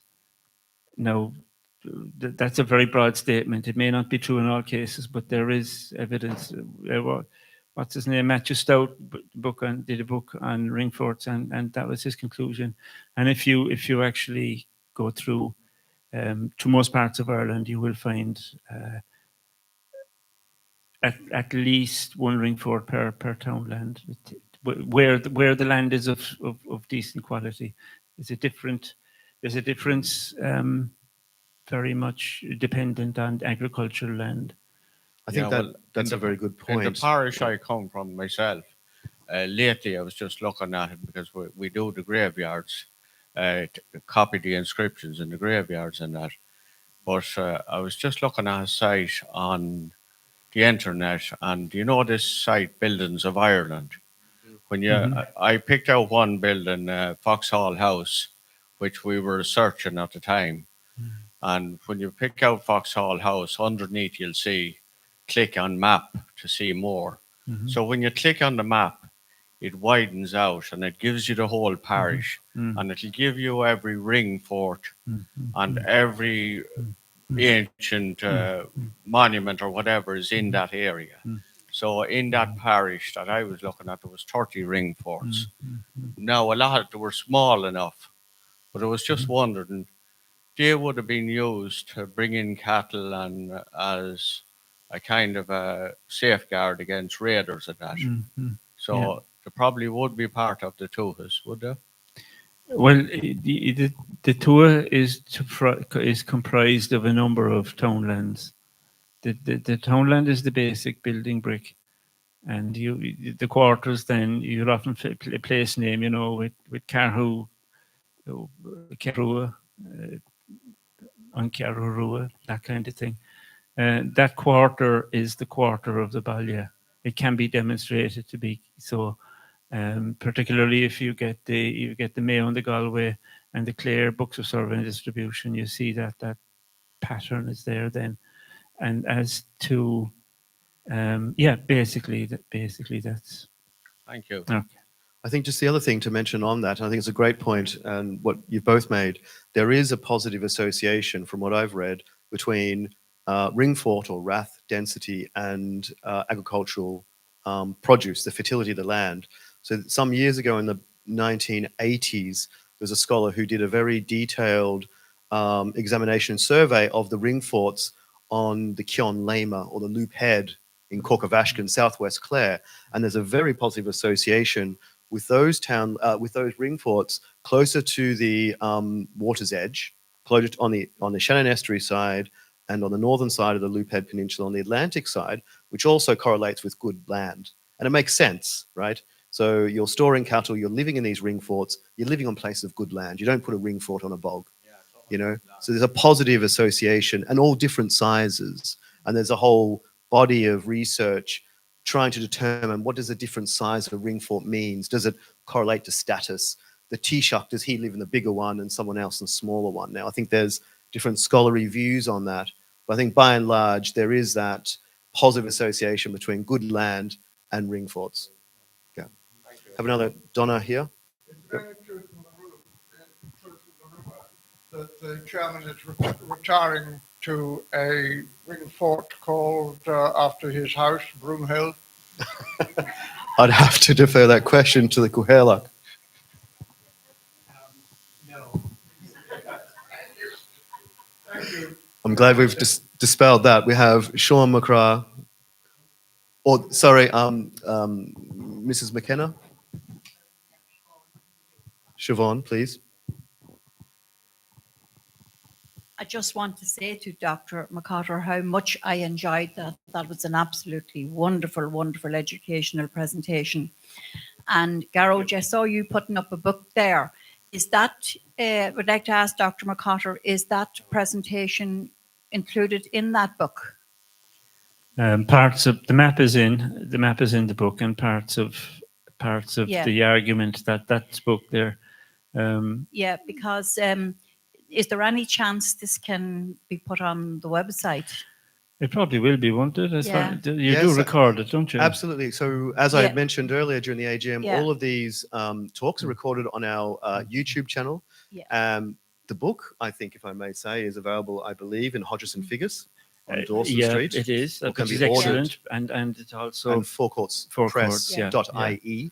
Yeah. And the presentation I gave tonight on the second slide, there were 5 papers mentioned, and all the answers are in there to what we were talking about in those. Yeah, because I have a couple of grandchildren, actually 2 boys, 13 and 14, and they're very, very, very into their history, particularly the younger one. And I just would love that presentation for her to give to them and say, look, at study that. That was absolutely wonderful, because I was educated. I'd be happy to Yeah. send that through to you by email, if That would that's be okay with great. yourself. That and would be great. You might have Garrod's. We can link in with Yeah. you, and absolutely be Yeah. our pleasure to send Yeah. it through. Thank This you so will also much. be online as well, but we can Yeah. send it through as well, Yeah, of course. thank you so much. I have Sean, a question.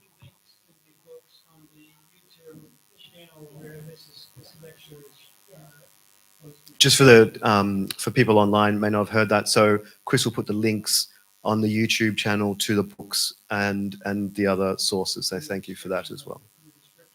In the description of the video. Thank you very much. Sean. Thank you for the presentation. Really interesting. I'm Sean McGrath from the Clan McGrath in Ulster, and we're associated historically with the Termon lands of Termon McGrath, Termon Davog, and Termon Mongan. And I'm really interested. You should Tyrconnell and the Tua in Tyrconnell, but it's the relationship between Termon lands and the Tuas. And you talked about the Tua Church, but certainly Termon lands are often associated with monastic foundations, the Augustinians, for instance, in Termon McGrath and Lochderg pilgrimage. But I've just wondered about that relationship between the Tuas, patronage that may come from the Tuas, or the Taoiseachs. Is there any kind of research into that, looking at those relationships? Thanks. Well, you see some of that if you follow up some of those books that we're talking about. Yep, those books that we're talking about.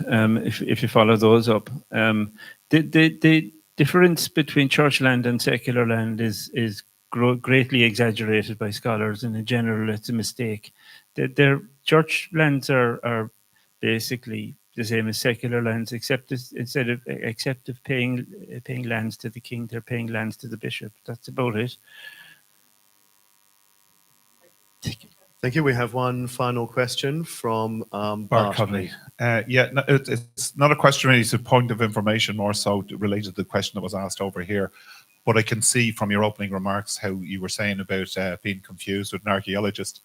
But the database that they talked about, for anyone that's interested, the houses database, they referred them to a much wider one, which is called the Historical Environmental Viewer, which you'll find at archaeology.ie or search Historical Environmental Viewer.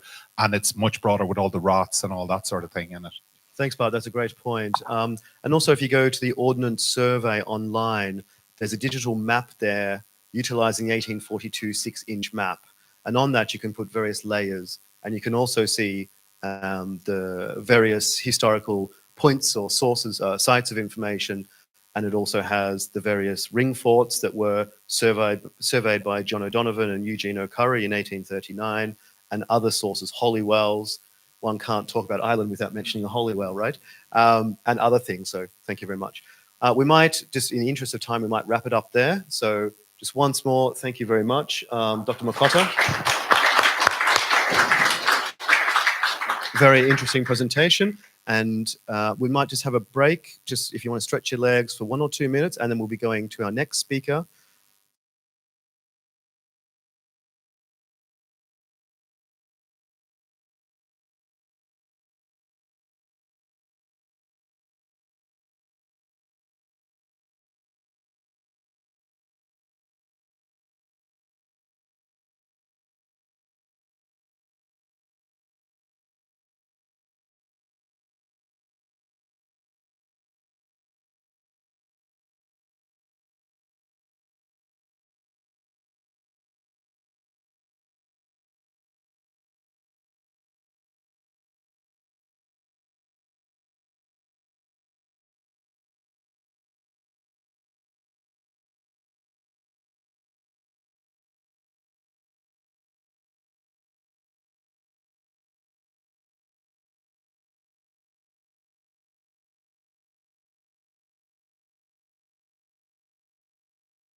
a presentation. The 2024 winning essayist is with us, and she's going to present her essay to you momentarily. But first, I would like to invite the McGillicuddy, who is representing the Standing Council of Irish Chiefs and Chieftains, to just address us on the position of the Standing Council, and then we will make the presentation to Cora Crampton. Madam, ladies and gentlemen, erudite scholars, Catholic, ladies and gentlemen, Monsignor Crowley, c'est merveilleux de vous revoir de nouveau. I'd like to touch on a moment on the previous speaker, Dr. McCotter, and I've just commented to him that our Taoiseach, from which the name we got as he was talking, is holds the tooth of Ireland. I refer now to the name McGillicuddy. I didn't know it was a schoolboy why it was called McGillicuddy, except that in fact it was a family name. And I eventually learned many years ago later that a forebearer, O'Sullivan, had sent his trusted son, Michaela, to Lismore under the tutelage of St. Macuda. Hence he came home from school, O'Sullivan, Macuda, Michaela, Macuda. And they all found that a little bit long-winded, so they cut it to McGillicuddy. The other thing is I didn't know a thing about was the Reeks. I knew there were a range of mountains. So I didn't know how they got their name. And there are one or two fictitious reasons for it. But the previous speaker touched upon the letters RI, signifying king, a reign, or an Arabic race. And hence we have a Reeks. And it was McGillicuddy's area, once of the 16th century, about 55,000 acres, of land of which there were probably several smaller kings.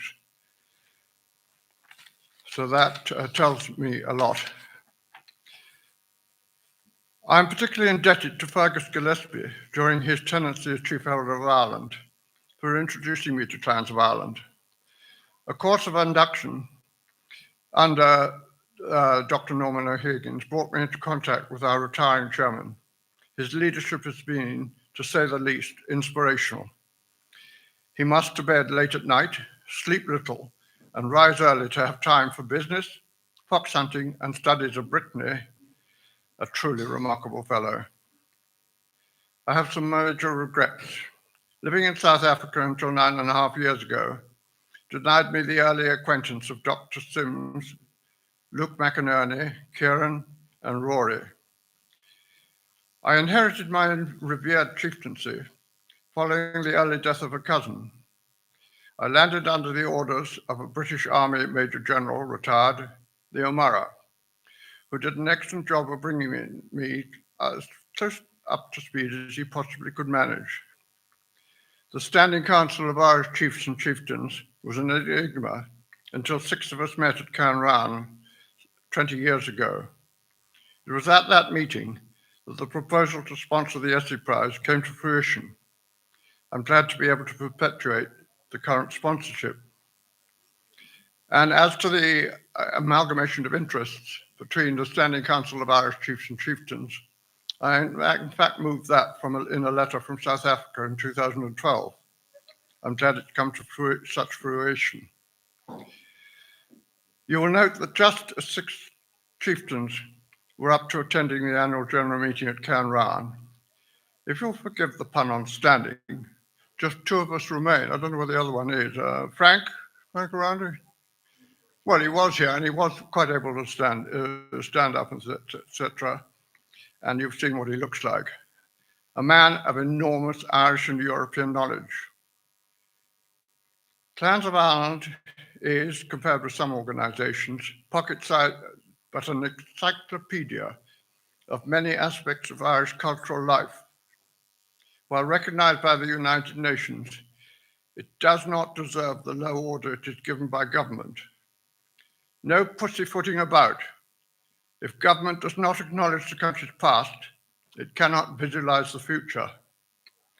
Misplaced ethics and protocol deny our patron interest and participation in our affairs by a well-known Irish scholar and charismatic president. I wish Clans of Ireland extremely well. The outside world is only just beginning the downward swing of the Kondratiev cycle. Batten down the hatches for a rough ride. Kondratiev was a Russian mathematician who drew a cycle of waves of every 52 plus or minus a couple of years cycle of moral aspects, business and world affairs. And at the moment, we are on the downward cycle. So look after yourselves, have a wonderful time, and thanks to all for having me here.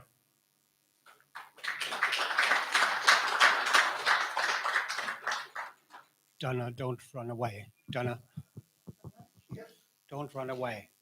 Cora, where are you? Is Cora fled? Oh, no.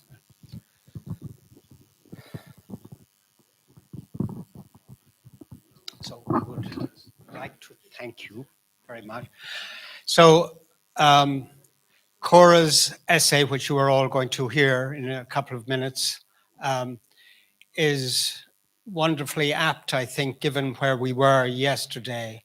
And it also slots in very well, I believe, with the association between people and places, which is the theme of this year's summit. So simply, I'd just like to thank you and present the O'Kelly Dalcash Cup to you. And thank you, Donna, for your co-sponsorship. Congratulations. Come at us. Come at us. Co-Gordis. Thank you very much. Okay. So, Luke, can I have you, please? You're going to have the lecture.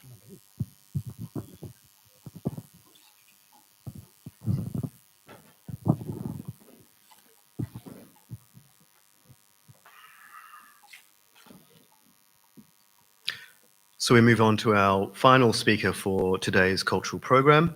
So our speaker, Cora Crampton, is a secretary of the West Wicklow Historical Society. She holds a BA in History and English and an MA in English Literature, both awarded by Maynooth in 2021 and 2023 respectively.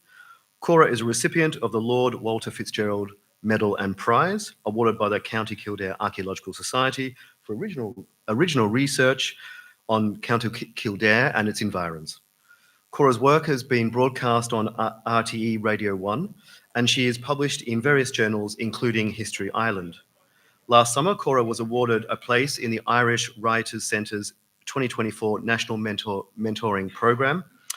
Cora's essay on W.B. Yeats's collaboration with Frank O'Connor in the translation of Irish poetry was published in the winter of 2024 and in the issue of the Irish University Review.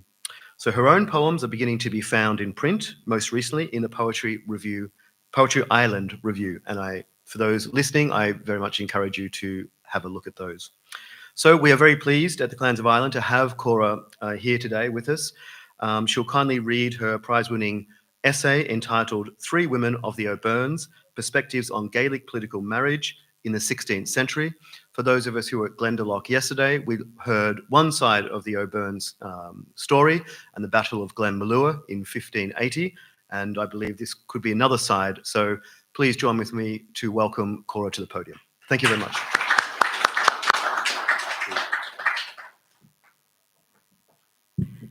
I'd like to thank Gearóid, Kieran, Luke, and everyone involved in the Clans Summit here for inviting me.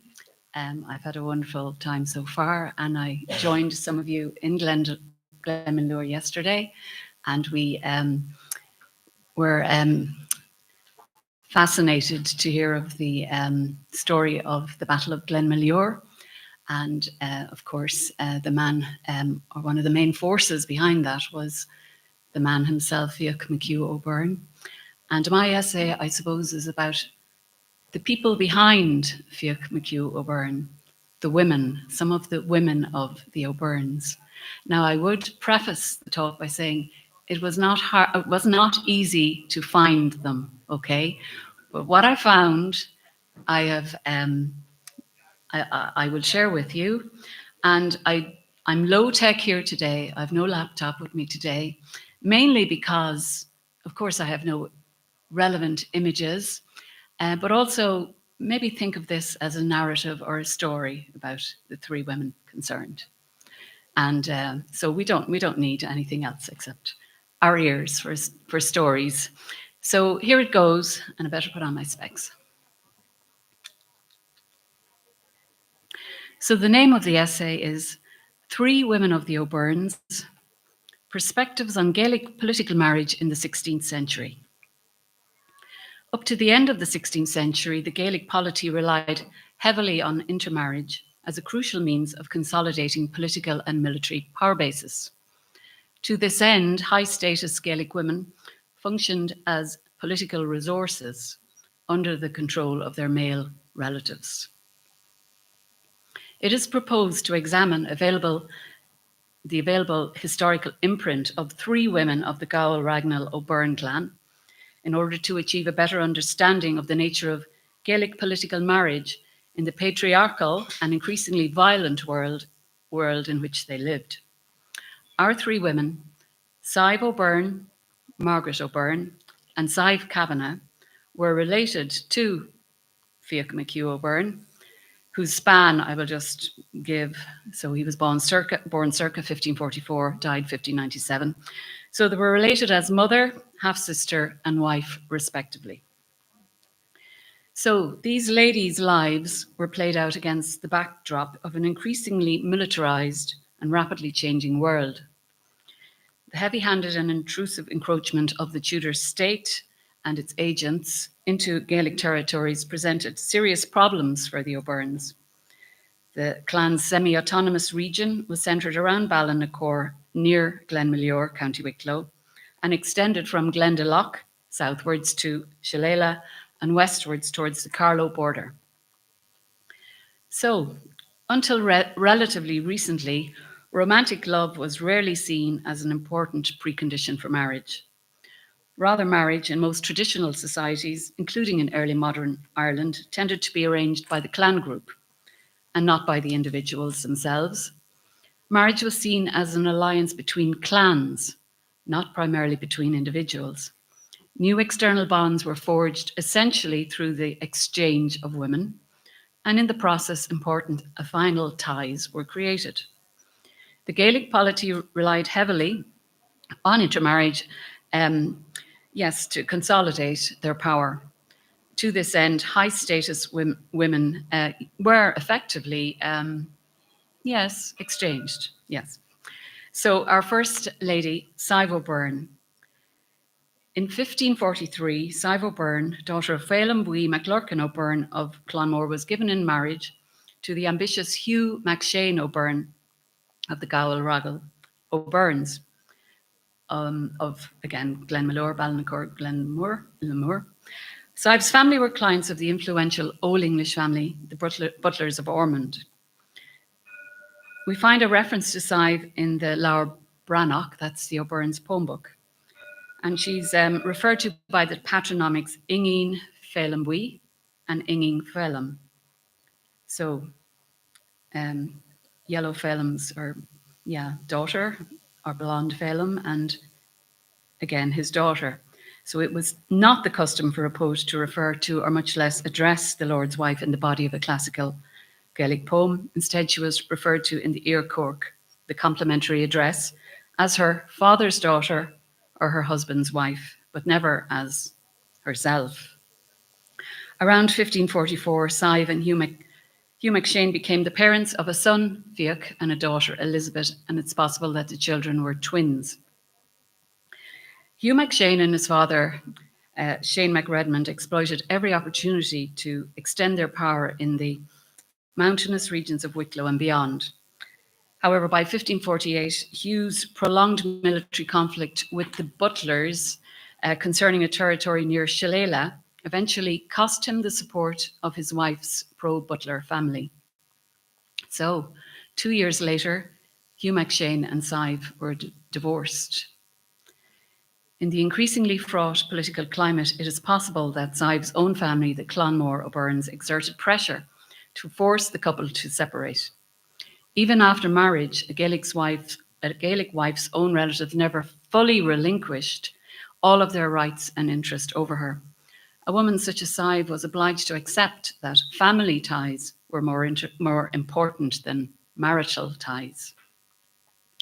By August 1550, Hugh MacShane, having put away is the term, put away his first wife, had addressed the political imperative of forging a more stable alliance with the O'Tooles of Castlekeven.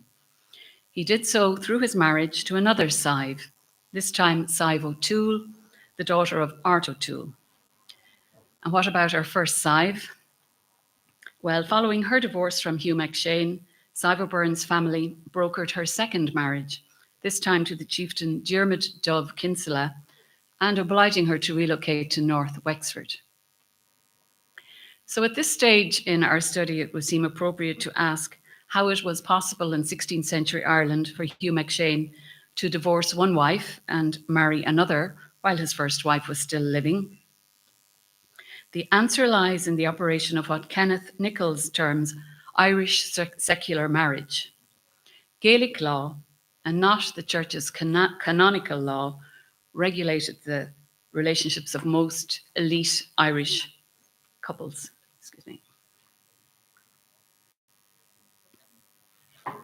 Gaelic law allowed divorce at will, followed by remarriage, and ignored the Church's prohibitions against affinity and consanguinity. Chieftains changed their marital partners to suit their political circumstances and ambitions, if they had to. It is consistent with the transient nature of Gaelic marriages that a woman retained her father's name after marriage. This made sense. And it may also reflect the strong links she continued to maintain with her own family. Anthropologist Levi Strauss's assessment of the general nature of negotiated marriages in kinship societies might usefully be applied to Gaelic marriages of this era. So he said that such marriages were established not between a man and a woman, but between two groups of men. After a discussion of women's property rights, although a discussion of women's property rights is beyond the scope of this study, it's worth noting that Gaelic marriage did not involve the transfer of property, which meant that complications relating to marital assets did not arise upon the termination of Sive's marriage beyond the repayment of the dowry. So that was Sive O'Byrne. So our next lady is Margaret O'Byrne. And we happen to know the approximate date of Margaret's death only because of the circumstances of her death. So she died in October 1577. I don't know when she was born. So in 1573, Margaret O'Byrne, a daughter of Hugh MacShane's second union, so her mother was Sive O'Toole, was given in marriage to Rory Og O'Moore. We heard about Rory Og yesterday. Rory Og is believed to have been fostered by Hugh MacShane at Glenmalure. And I was thinking about that. So that makes the marriage a union between foster siblings. Just that's a by the by. Rory Og had already been married to an unknown wife by whom he had 4 sons. So we don't know what became of her. In political terms, Rory Og's marriage to Margaret O'Byrne signalled his rising status amongst the Gaelic leaders of Leinster. As a young man, he had been excluded from receiving any stake in the Midland plantations of 1563-64, but he rapidly gathered support amongst the disaffected O'Connors and O'Moores. And by the spring of 1571, Rory Og had been elected chief of his sept. Now, Margaret, by 1573, that is, at the time of Margaret's marriage, extreme violence was spiraling out of control in the Midlands, as the O'Moores and other clans vigorously resisted the plantations of their lands. Although Margaret O'Byrne would have been familiar with life in a heavily militarized environment, her marriage to Rory Oge must have necessitated some courage on her part. She was relocating to what was effectively a volatile war zone and could expect to lead a precarious and indeed dangerous existence as the wife of a hunted man, as Rory was at that stage. Unfortunately, Lord Deputy Henry Sidney exacerbated the increasingly fraught situation in the Midlands by granting his captains wide-ranging powers. Normal ethical restraints were abandoned as acts of dubious legality gave rise to escalating levels of treachery and atrocity. In October 1577, Sidney, accompanied by, his words, excellent good executioners, ambushed the Cabbanish dwelling, as he described it, in which Rory Oge and his associates were holding 2 prisoners. Now, these were no ordinary prisoners. These prisoners were no less than Sidney's son-in-law, Alexander Cosby, and his nephew, Sir Henry Harrington. And this made this rescue attempt a very personal matter for the Lord Deputy. Excuse me. So Rory Oge and his marshal narrowly escaped with their lives in this ambush. His wife, her 2 young sons, and other non-combatants were killed by Sidney's forces, possibly after the engagement. The strength of Gaelic outrage at the news of Margaret's death is evident in the notes of medical scribe Cork O'Kyla, who stated that she and other innocent people had been killed in contravention of contemporary rules of warfare. In quotes, and with her have been killed and women and boys and humble folk and people young and old, who according to all seeming deserve not to be put to the sword. In addition, the Wicklow-based poet Donncha McKeough, in reaction to Margaret O'Byrne's death, took the unusual step of criticising his patrons, the O'Byrnes, for arranging such a faraway match for their daughter. He also may have been thinking about the dangers involved. McKeough also predicted that the O'Byrnes would be avenged for her death. We also have some commentary from an English source, John Derrick's The Image of Ireland, published in 1581. Derrick provides a deliberately distorted and negative depiction of Gaelic Ireland, as we know. He was commissioned by Sidney, now former Lord Deputy, in an attempt to salvage his reputation. Derrick devotes no less than 40 stanzas to lurid descriptions of Rory Oge. Stanza 17 explicitly states that Rory's wife was executed by Sidney's forces. One of Derrick's woodcuts, plate number 5, illustrates a troop of Sidney's returning soldiers carrying aloft 2 heads, skewered and blood-spattered swords. The bottom right-hand corner depicts what appears to be a woman's head being carried by the hair. Kenneth Nichols suggests that the beheaded woman could be Margaret O'Byrne. I don't know about that. The text doesn't seem to corroborate it, but it looks like a woman's head. A couple of months later, a notorious atrocity was committed at the Rath of Mullamast in County Kildare. This is an area I'm interested in. I live 5 minutes away by car from the Rath of Mullamast, and the Lord Walter Medal was to do with my study of Daniel O'Connell's Monster Meeting. So here we are in Daniel's club. The Monster Meeting in the 1st of October 1843, and it was a study really, and it focused in lots of ways on one word: remember Mullamast, because what they were doing, sorry, I'm going off on a tangent, but what they were doing was they were exploiting grievance history to an extent, what happened at the Rath of Mullamast in the service of the contemporary politics of repeal. But anyway, what happened at Mullamast was pretty horrendous. I haven't gone into it in this paper. Rory Og, Mullaghmast actually ended up, after Mullaghmast, I suppose the remaining resistance, native resistance in the Midlands had been virtually eliminated. Rory Og fought on, but was eventually killed by a servant of the loyal Barnaby McGillipatrick of Upper Ossory in July 1578. Rory Og and Margaret's surviving children, Oni and Doreen, were brought up by their maternal uncle Fiach at Glenmalure. And that was the story of our second O'Byrne lady. And our third lady is Sive Kavanagh. And I just thought I'd stop here now because we have a lot of Sives so far. So the name Sive means goodness or sweetness. And it's not surprising to learn that it was the second most popular female name in the latter medieval period in Ireland and remained popular during the 16th century.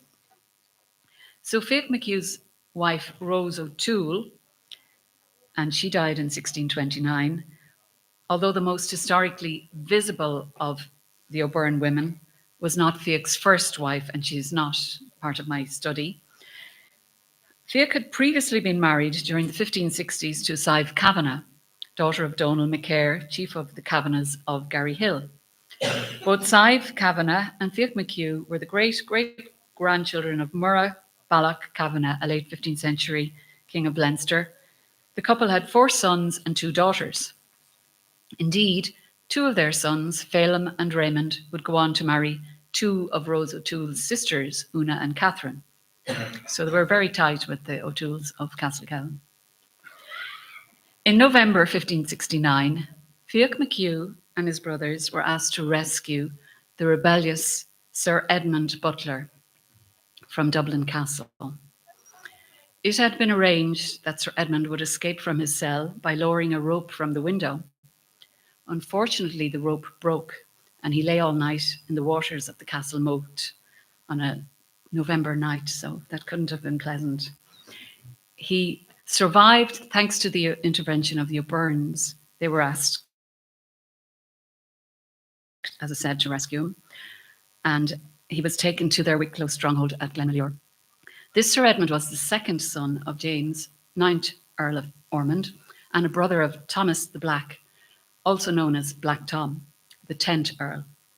The power and prestige of the Butlers had grown in previous decades, reaching its peak under Black Tom, who had much to say and maybe dominated affairs in Elizabethan Ireland for a time. So, Sive. It seems that Fiach's wife, Sive Kavanagh, commenced a liaison with Sir Edmund, possibly while he sojourned at the O'Byrne's stronghold during the winter of 1569-70.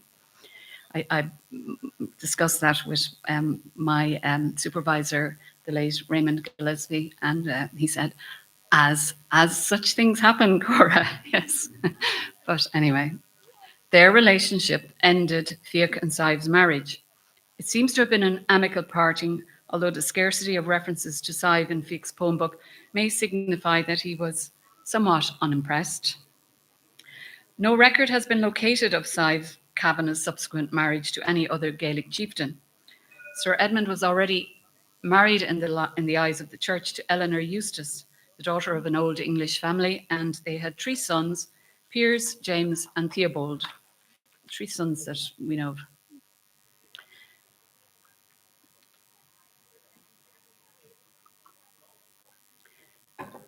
Historian, genealogist, and antiquarian William F. Butler traced various Butler pedigrees and published his findings in 1929. One such pedigree, located in the Carew manuscripts at Lambeth Library in London, assigns several natural children to Sir Edmund and describes an illegitimate son, Thomas, still living in the year 1600, and naming his wife as Fay McHugh's wife, naming his mother as Fay McHugh's wife. Based on available evidence, it is reasonable to conclude that Sive Kavanagh lived with Sir Edmund as his second wife or concubine, and that this son was reared with his Butler siblings. If Fiach harboured any enmity towards Sir Edmund, it does not seem to have been perpetuated by the next generation. During the 9 Years' War, the bastardly boy Thomas Butler Fitz-Edmund sought to be commended to Hugh O'Neill, Earl of Tyrone. Indeed, he entered into confederacy with his Butler half-brothers, James and Pierce, and also his Gowel Ragnall half-brothers, and also their father Fiach, and Oni O'Moore, son of Rory Og. Thomas Butler, amazingly, survived the 9 Years' War, and fortune favoured him thereafter. His more law-abiding half-brother Theobald Butler was Sir Edmund's only surviving legitimate son, and indeed he was Black Tom's heir, so heir to the Earldom of Ormond. Theobald conveyed a sizable proportion of their father's estate to his base brother Thomas against the wishes of their uncle Black Tom. Well, he wasn't an acknowledged uncle. Black Tom did not acknowledge Thomas. In 1628, during the reign of Charles I, Thomas was created first Baronet Butler of Clough-Renan, County Carlow. The baronets of Garryhundon and Ballintemple are his present-day descendants. Sustained and friendly relations seem to have been maintained between Thomas and his half-brother and Fiach's successor, Phelim O'Byrne. Phelim's will corroborates William F. Butler's findings as to Thomas's maternal patronage, the findings in the Butler pedigree in Lambeth Library, because in his will dated the 2nd of January 1630, Phelim O'Byrne nominated his well-beloved brother, Sir Thomas Butler, Knight Baronet, as the executor of his last will and testament. So that's the story of Sive Kavanagh. So just what might we have learned there from the three ladies' stories? Well, certainly the laconic nature of the records obliges us to seek out the presence of our three women in important events as they occur in the more public lives of their male relatives. O'Byrne marriages, as we learned, were arranged to secure political and military support. However, the complex nexus created by the marriages of just three of the O'Byrne women serves to demonstrate the extensive, fluid, and indeed multifaceted nature of the clan's alliances. High-status Gaelic women were indoctrinated from a young age to accept their filial obligation to consent to these marriages. Nonetheless, serial marriage and divorce at will must have meant considerable personal stress for women such as Sive O'Byrne, and not to mention familial instability for all concerned. Furthermore, in a society where divorce could be practiced with such ease, ties between a conjugal pair may not have been necessarily very strong. In Margaret O'Byrne's case, her life was endangered when she became a pawn in a dangerous and political military conflict. Yet we must resist any tendency to view these women as victims. They played an important role in cementing social cohesion and affinal bonds in a stateless society which lacked any other form of central political authority. So the women were keeping it together in a way. Kieran Brady places the impulse to subordinate and at times to negate the role of Gaelic women in a broader context, arguing that this tendency was by no means historically unique and arises from forces far deeper than the conditions prevailing in 16th century Gaelic Ireland. We lose sight of Sive Kavanagh following her separation from Fiach, although evidence indicates that through her son Thomas, she became the unacknowledged matriarch of a branch of the Butler family. Some insights have been gained from these three brief case studies, yet many questions remain unanswered. Having conducted this research, my thoughts echo those of Clodagh Tate, who, apropos another group of women from another past, ruefully reflects on the extent to which we are left to wonder and to worry about what happened to these women. Thank you.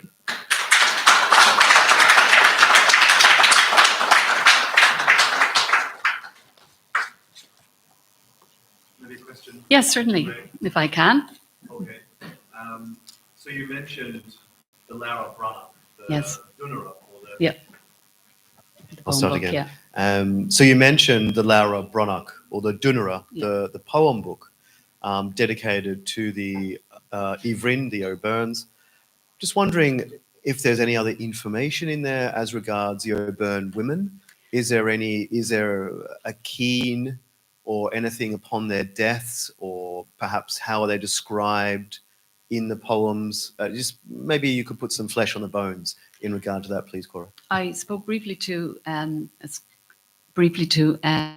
not briefly, in some detail to Mary Golden. She has done a lot of research in that area. And but we were talking primarily about Rose O'Toole as an exception, because there are two poems dedicated to Rose after the death of Fiach, and they are in Phelim's poem book. But they're very unusual because the poet addresses her directly. It's very, very unusual. But I have not made a detailed study of the Laura Branagh to see if I can find out anything else. But yeah, it could be something to do, yes, to see a thorough search. Yes. Thank you very much. Thank you. Did you happen to say that the Eustace's family were English? Oh, did I? Anglo-Irish, excuse me, yes. Old English, though, English. They call themselves the Old English. They're a lot older than that. The crypt of St. Eustace is in Rouen Cathedral. The term Old English was a term that these old Norman, Anglo-Norman families called themselves by the late 16th century because it was distinguishing them from the New English. So the Old English was what they called themselves. Hence Ballymore, Eustace, County Kildare. Yes, indeed. Yeah. Yes. The Eustace family I picked up on in South Africa. Okay. I have a cousin who's a horse trainer at Newmarket. And I believe they go back beyond the crypt of the saint that we saw in Rouen Cathedral a few years ago. Okay, yes. And I live across the field from Eustace Castle, Maurice Fitzeustace. And on the wall of that castle, now in storage in a shed, is Kildare one. There's two, but it's the best example of a Sheila na gig in Kildare. Yeah. Thank you, madam, very much indeed. Thank you.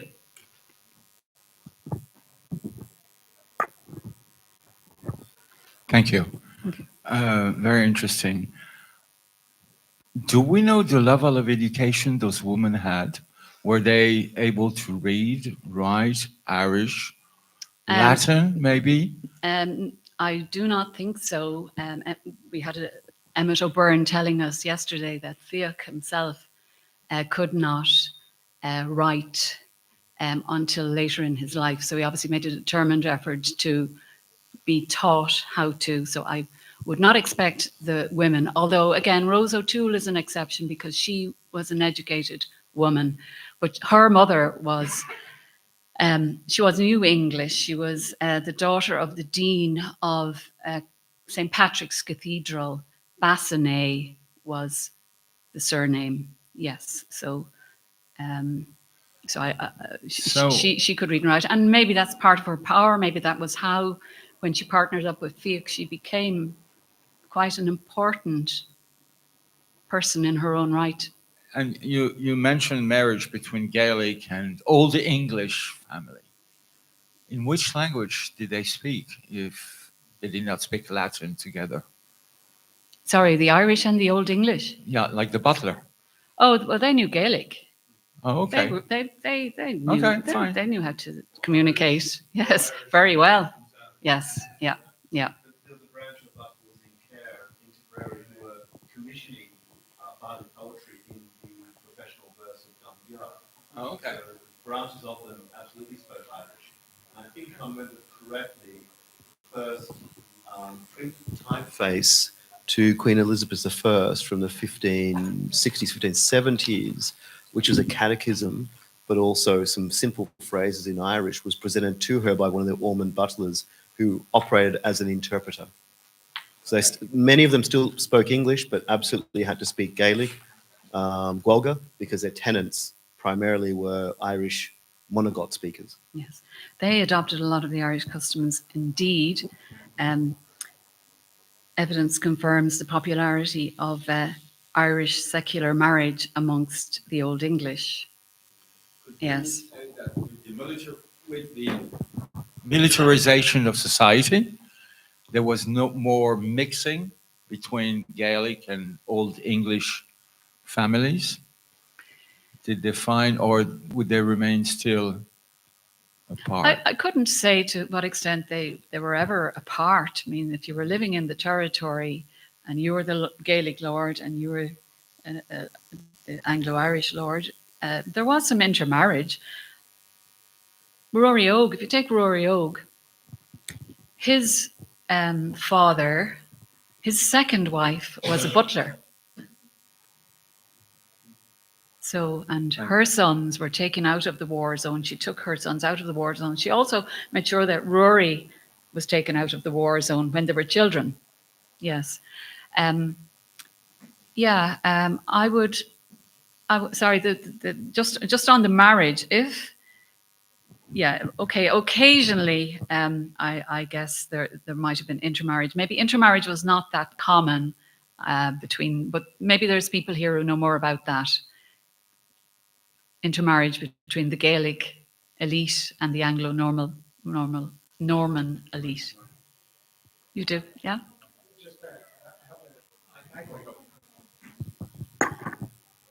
Yeah, just an example. So last summer, I'm from the Clan McGrath of Ulster, but the Clan McGrath of Thomond hosted a gathering last summer, and in particular, we were there to mark the site of Sleedy Castle, which is outside Dungarvan. Yes. It was actually completed in 1628 by Philip McGrath. In fact, it's commemorated on the fireplace when it was actually built inside the castle. But he actually married Delapore family of Curramore Estate in County Waterford, which again, Old English or Yes. New English family. Yes. I'm not quite sure, but obviously, Curramore Estate's a sort of fine house now. But again, it's that kind of intermarriage. The McGraths is a very Gaelic family, of course, long-standing in that particular area. But as late as 1620s, again, intermarriage was still happening for whatever reason. But I assume that marriage would have been political as well. And of course, Philip then completed the construction of effectively a fortified manor house rather than a tar house. It's a kind of fine example of that sort of post-tar house construction. There's definitely architecture involved, but it's still fortified. So it's just an example that we looked at last year. Yes, thank you. Just, if I may, just on the marriage, I think it's something we ought to maybe have a whole lecture on because there's a lot in there. I think it's a great point. So I think we need to distinguish between the Old English, so the descendants of the 12th century Anglo-Norman invasion, and the New English. Yes. So when we refer to the New English, we're referring to generally New English Protestants who come to Ireland from the reign of Elizabeth I onwards. Yes. And that term actually manifests itself right up to the mid-17th century with the Cromwellian planters in Ireland as well. They're generally lumped together as New English. Yes. And I think what we see after Reformation, and particularly as a counter-Reformation really gets going in Ireland in full swing from sort of 1610s onwards, we actually see that there's a reconciliation, a coming together of the Catholic Gaelic Irish and the Old English. Now, you know, there's a level of nuance here. Absolutely. There's a level of nuance here. This has been happening for centuries. And I think actually it can be traced back to Gaelic, well, indeed, it can be traced back to, of course, Aoife marrying Strongbow, in 1169, 1170 or thereabouts. And particularly sort of, there was an upsurge of those marriages in the 14th century after or during the Gaelic resurgence of that century and beyond. So I think we sort of need to think about these Gaelic territories and Anglo-Norman territories. They're kind of hybrid territories. I mean, if you look at the Red Book of Ormond, a lot of the tenants, a lot of the office holders are Gaelic office holders, and sort of the Anglo-Normans plug into as our previous speaker, Professor Dr. Makota was saying, often use the previous territorial entities and territories here in which to base their manners. So it's more about continuity. It's more about a blending. And I think particularly in Leinster and areas that have been heavily anglicised, heavily subinfuriated by the Normans, that blending is really manifest. Yes. It might be a little bit different in the west of Ireland, but particularly in those areas, the Ormond territories. So I think it's a very interesting point, and it sort of requires a level of kind of nuance. You know, there's a few layers to it, but definitely the marriage between Gaelic and Old English with New English. Now, you don't see so much of that. No. So that's an Yeah. interesting phenomenon. Indeed, the New English were being favoured with the jobs in Dublin Castle, and the sons of the Old English families had previously received those jobs. After our friend Lord Grey de Wilton came over as Lord Deputy and had his baptism of fire at Glenmalure, he went after the sons of the Old English when, you know, in the mop-up after that rebellion, and Elizabeth had to intervene and tell him, stop, you cannot do this, you cannot be executing these young men. Yes, but then there was a bit of a parting of the ways, the new, the old, because the old weren't being favoured anymore. And in fact, some of these new guys would have taken the Old English territory given half a chance as well. So everything was on the table then. It was a very turbulent time. Yes, Chris. To what extent, you mentioned the illegitimacy of one of the family members there, and I wonder to what extent was marriage, I don't know, plural, or were mistresses, and it was a second wife? Like, how prominent was that as a? Obviously, the women were just Gaelic lords. property, The Gaelic property. lords. Well, these were powerful men, and yes, there were other women. Yes. Was it? And not only accepted? that, but the concept of illegitimacy was not strong amongst the Irish. No, it was not seen as a shameful thing for the Lord to have these illegitimate children. They were all welcome. So were they thought of as illegitimate, or they just thought? No, it wasn't a concept. It wasn't a concept. So what were they considered as? Because we use that term today.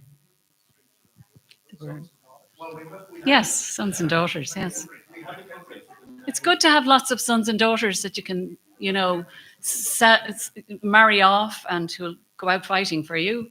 The more, the merrier. So the wife had what status? What status in terms of legitimacy? Back to the alliances. The alliances. She had to be respected in so far as she was representing another family. So would she be considered like first wife of the? Yeah, well, she was only wife in that sense, yes. So but she was not secure, though, in that status. So the rest of the harem there were just a mistress community or other. Yes, but there wasn't the stigma that I think we might attach. Yeah. It might be useful to know that there's this notion of the named son in Gaelic Ireland. So Kenneth Nichols has talked about this, whereby if a woman who had a son to a Gaelic lord, but that woman was not his, as you say, the first lady or the legitimate wife from a canonical church perspective, but was from a different liaison, one of many perhaps, she can name that son, and indeed a more O'Neill or Hugh O'Neill, Earl of Tyrone, was of that background. His wife, his mother claimed that Hugh was the product of a liaison with the O'Neill, and she brought the son to O'Neill, and he said yes, and he adopted the son, so to speak. And this notion of kind of the Taoiseach, you know, the Taoiseach, the second sort of deputy of the clan, doesn't necessarily have to go in a line of primogeniture, because the best and strongest may not be the eldest son from the legitimate wife. It might be the third, you call it mistress, the church called it concubine, but maybe the Lord called it his girlfriend. The third son of that may have been the strongest and the best. But I'll just one other thing to mention. It's a great point around the lack of stigma. So there's a fantastic reference in the annals. I think it's the Diocese of Raphoe in the north, but I could be wrong on that, but it doesn't matter. It's a bishop who dies in the early 16th century, a pre-Reformation Catholic bishop, who's referred to the annals as a font of charity. So that they sort of mention the formulaic praises, a font of charity, generous in hospitality, a turtle dove of the church, a man of great chastity who fathered 13 children. And he was a bishop. And that was seen as absolutely great, because if you have a kindred-based society, you need sons and daughters. And even celibate clergy were not always celibate. We have the surname Macantugat, son of the priest, and so forth. I would like to make just one remark. Yes. We tend to forget on the continent, up to the 17th century, sons and daughters that were born out of, how do you call it? Wedlock, which is interesting. Lock and okay. Lock, yes, you're locked in. Yes. Were recognized. Louis XIV recognized what was called a bastard, which was not pejorative.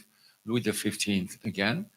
The Maréchal de Saxe, who was his cousin, had 369 kids recognized. Yes. So it was normal. And actually, they were even given coat of arms.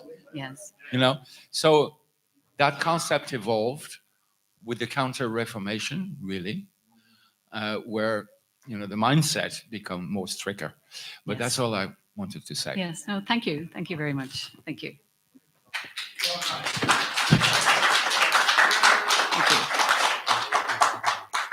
Thank you so much. Thank you very, very much, Cora. Generally, people who are interested in history in order to understand how and why we are who we are will have learned a lot from the other side as such, seeing it from a woman's point of view. We want to understand how our ancestors lived, and Cora's essay, which if you haven't read it, is worth reading several times. It is a further insight, in my view, into what the physical circumstances of life were like for half of us, at least during a time in earlier history. So again, thank you, Agus Cogorda Cerise.